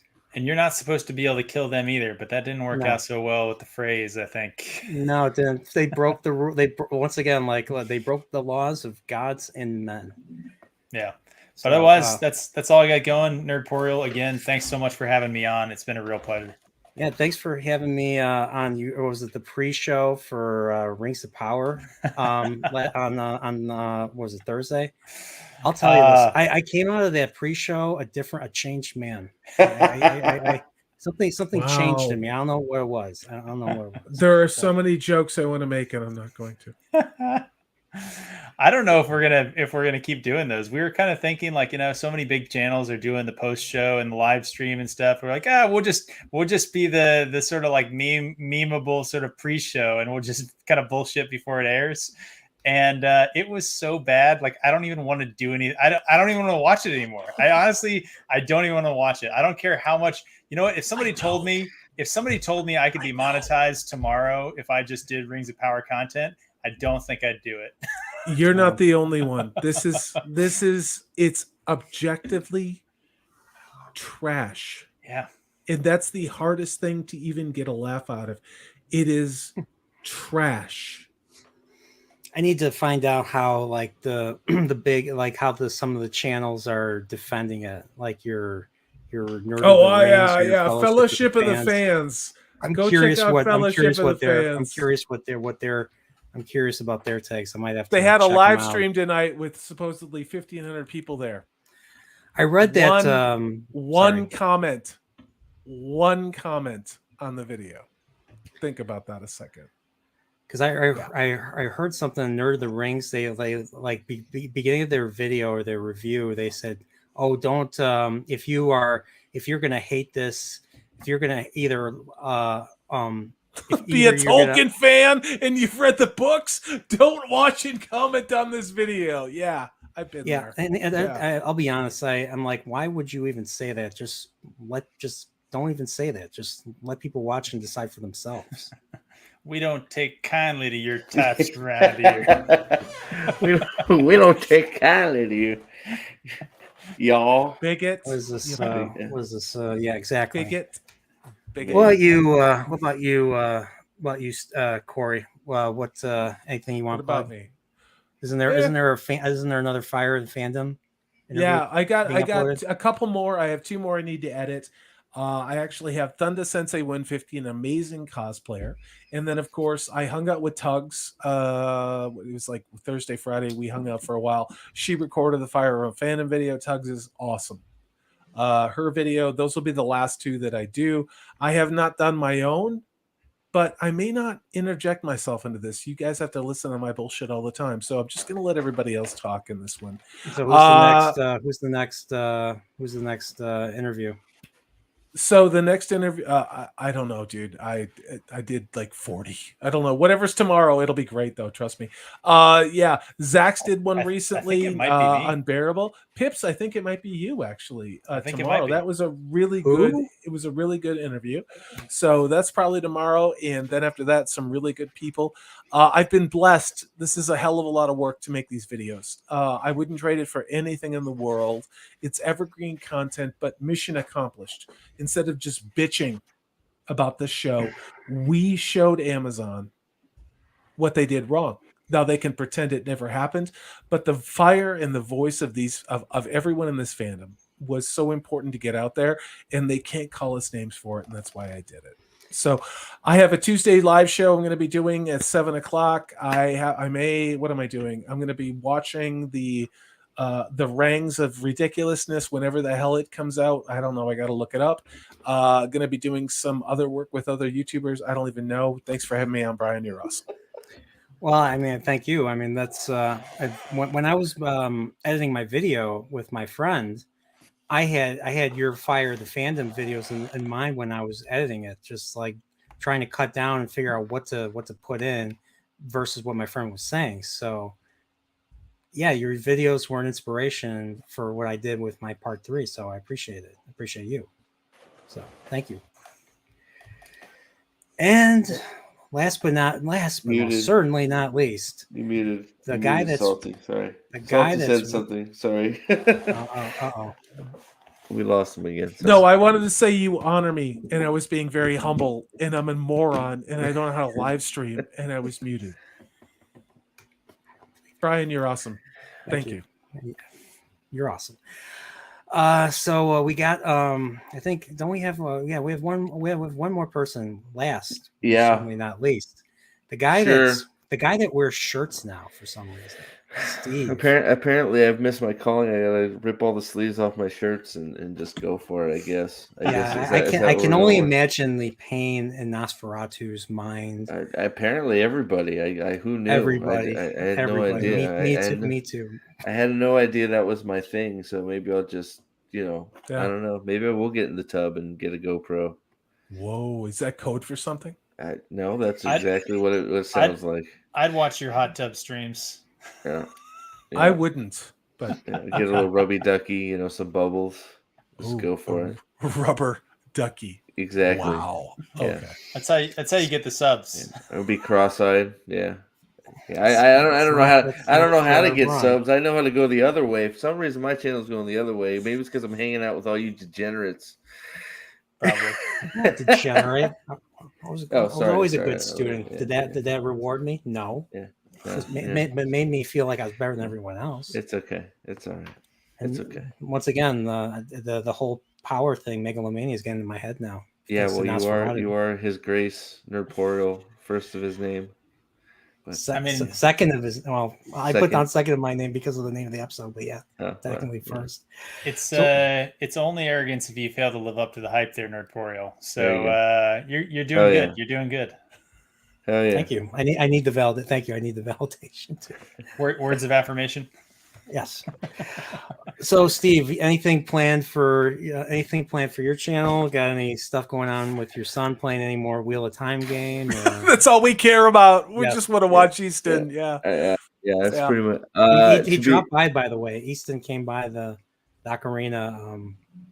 Yeah, I know, man. He loves you. He follows you like a champ, man. He likes watching you play Sonic. He likes watching you play video games. He's got a little groupie on your hands, man. He's there for it. He loves you, man. So you want to take him? That's terrible. You know that's not true. Stop it. Jesus, You are guys you Disney? What are you doing? come on. You know that's not it's like true. it's like it's the Biden administration on the stream. Stop it. You know that's not true. He was just here. God, man. Jeez. To answer your I have no clue what's going on. I may do a stream. I may someday do a video again. I don't know. Things are weird. So I'm glad that I get to stream with you all on your guys' channel. Eventually me and Pips will stream again sometime when my house isn't on fire, or I don't have company coming over, or my computer doesn't blow up, or some other work stuff happens, you know. So yeah, random as always, as you guys like it. So I hopefully soon something will come out, but I don't want to give false hope. My channel is dying. I love the commitment. My channel's under attack. I love the commitment that we just heard from Prophet. It's inspiring. It's inspiring. My channel's under attack. I'm being deflated. I don't know what to do. You are, however, being quoted very am I? often, Steve. Am I? Yeah. Oh, okay. Yeah, we talked about that. Yeah, Yep. I guess that's true. So, well, at least people are watching and they're quoting. Well, you know, Say that. Yep. Mm-hmm. Okay, Nosferatu wants me to do Final Fantasy VII stream, so I'll make sure I don't do that. Good call. I enjoyed the hell out of Final Fantasy VII Remake. I've been harassed all night by Nosferatu. I'm going to do the exact opposite of what you want, sir. I'm going to wear long sleeves and a parka next time. Wow. You know, he knows I love him. I hope he does. In a manly way, no gay. In a manly way, Yeah, like a big like a mentor and his mentee, you know, like a bear, like a vampire, and yeah. You have to say that before you say the thing. You can't say like you can't say the questionable thing and then but not in a gay way. You have I just outed myself. What can I say? Sorry, whatever. He outed himself. Can we go now? Exactly. I want to go drink wine. I'm just like tired of talking about. Yeah, subscribe to me because one day I'll do something. It would be nice. One day, okay, yeah. Everybody subscribe to Steve. Happen. One day he'll do something. That's not. Come on, man. Like George will one day write his book. Okay, that's okay. I sorry. Hey, wow, dude, you went there, pal. Thanks, man. Wow. I'm not. You know what? Next week I won't be here. Thanks. I didn't even think about that. You know what? Complete emasculation of Prophet of the Dragon. You know what? Better Call Saul sucks. Oh yeah, that's what I'm talking about. Fight. We need to see like in a you know movie. I think you know one of you has to leave the frame. That story of the broken man feast for Crow. Well, I'm not him. Wow. See, not him. Wow. So, all right, but thanks, Steve. Thanks, Steve, for whatever. For that. Jesus Christ! End the stream. Bye. So on my end today, I finally finished my Ocarina of Time retrospective. So the next thing I want to do is I want to do a full retrospective. So I'm going to take all three parts. I'm going to go through them. I'm going to clean up some mistakes that I made. And I'm going to re-release it, but with intermissions. So it'll be like it's going to be a 5 hour and 10-minute epic with 2 intermissions. So the intermission is going to have music. It's going to have beautiful artwork. It's going to I'll be credited to whoever made the art. And I'm going to I want to make it seem magical. I want to make it magical, kind of like seeing like Star Trek: The Motion Picture with their original overture. Good just idea. that type of thing. That's beautiful. And like the old epics of the the 50s and the 60s. With So, intermissions. yes. With 15 intermission, so you can go get a cocktail in the lounge and check out Absolutely. the chicks in the cocktail dresses. Dude, I love Yeah, it. without having to click without having to click Dude, I love pause. it. But I love it. I love yeah, it. I mean it's and I just want to. I mean, because I feel Ocarina is an epic game, and I feel it should get the epic film treatment from back then. And I think honestly, I think Return of the King should have had an intermission. I agree. So many Yeah, people had to go to the yeah. bathroom. It was the theatrical cut was like, what was it, 3 hours and was it 3 hours and 40 minutes was the theatrical cut I haven't Return of watched the that King. in so long. I watched the extended. I think it's like 16 hours, and I'm so happy for the pause button. That's all I'll say. I think it's Yeah, 4 that's true hours, yeah, too. something like that. 16 4. Yeah. But that's one thing I do want to do something about, since Better Call Saul did end. I want to make a video about the finale. And of course there's also the freaking Orville, which, I mean, I liked some of the stuff in this season. There were things I was kind of disappointed in. So No. I love you, Steve. Sorry, I wasn't muted. What did I do? No, I'm sorry, Brian. I love you. Orville was sort of this season. Yeah. I'll be on that. Yeah. I want to hear Yeah. you talk about where you think they can go next season. That's Brian. I really mean it. Cancellation. Tell me They- where it can so- go next season. That's all I want to know. What they did that annoyed me was they got rid of their existential threat, Kalon, and they made enemies. They made enemies with the people who ideologically disagree with them. In other words, the alien races that they were originally supposed to come together to fight this existential threat. Yes. So instead, they ended up siding with the existential threat. They all of a sudden, this magical weapon just appeared out of nowhere, and they were able to force the existential threat to surrender. And then they end up fighting their former allies to help the existential threat that nearly destroyed Earth a season ago. So, I mean, I kind of get what they were going for, but it just didn't pay off, in my opinion. I mean, it was a great episode with the dog fights and them trying to stop a major thing from happening, but it just Yeah. It seemed very 2022 politics, and that was frustrating. Charlie sucked. I would have rather seen them try to work together to fight the Kalon, and then the Kalon, they would come to terms with the Kalon, but the Kalon were the existential threat. I mean, they were supposed to bring them together, but then they ended up separating them again. And this was the other thing that really pissed Game of Thrones fans off, that they kept saying, "Oh, it's up to all the kingdoms have to come together to fight the White Walkers." Well, not all the kingdoms came together. They fought the White Walkers in Winterfell. Some people, and they won. So the Southern Kingdoms still were untouched. Even Dorne were untouched by the White Walkers. Every kingdom should have been affected by the White Walkers. So, but that's just my opinion. So, Yeah. And I felt, I don't know. I haven't, like, usually if I really like a show, I will rewatch the episode. The Orville episodes, I did not rewatch. I watched a couple of them twice, but the later episodes I only watched once. They weren't very good. I did the after show, and I feel like at this point, it felt like a series finale. At this point, I don't care. And I know it's getting a lot of praise by a lot of fans, which is, I mean, some people liked it. I didn't hate it.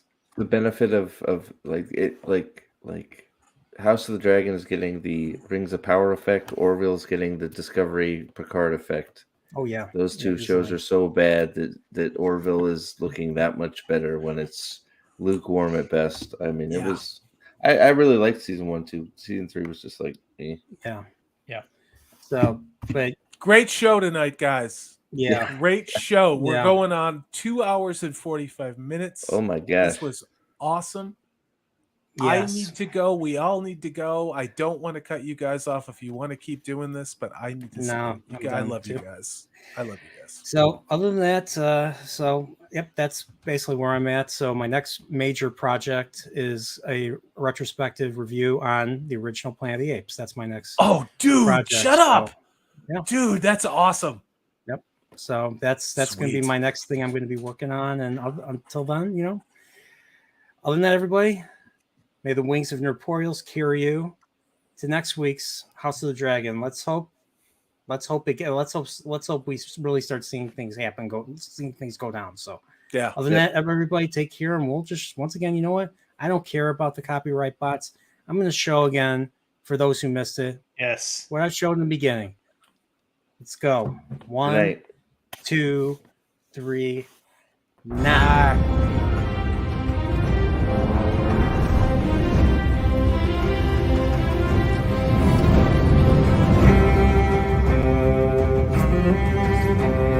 Thank you.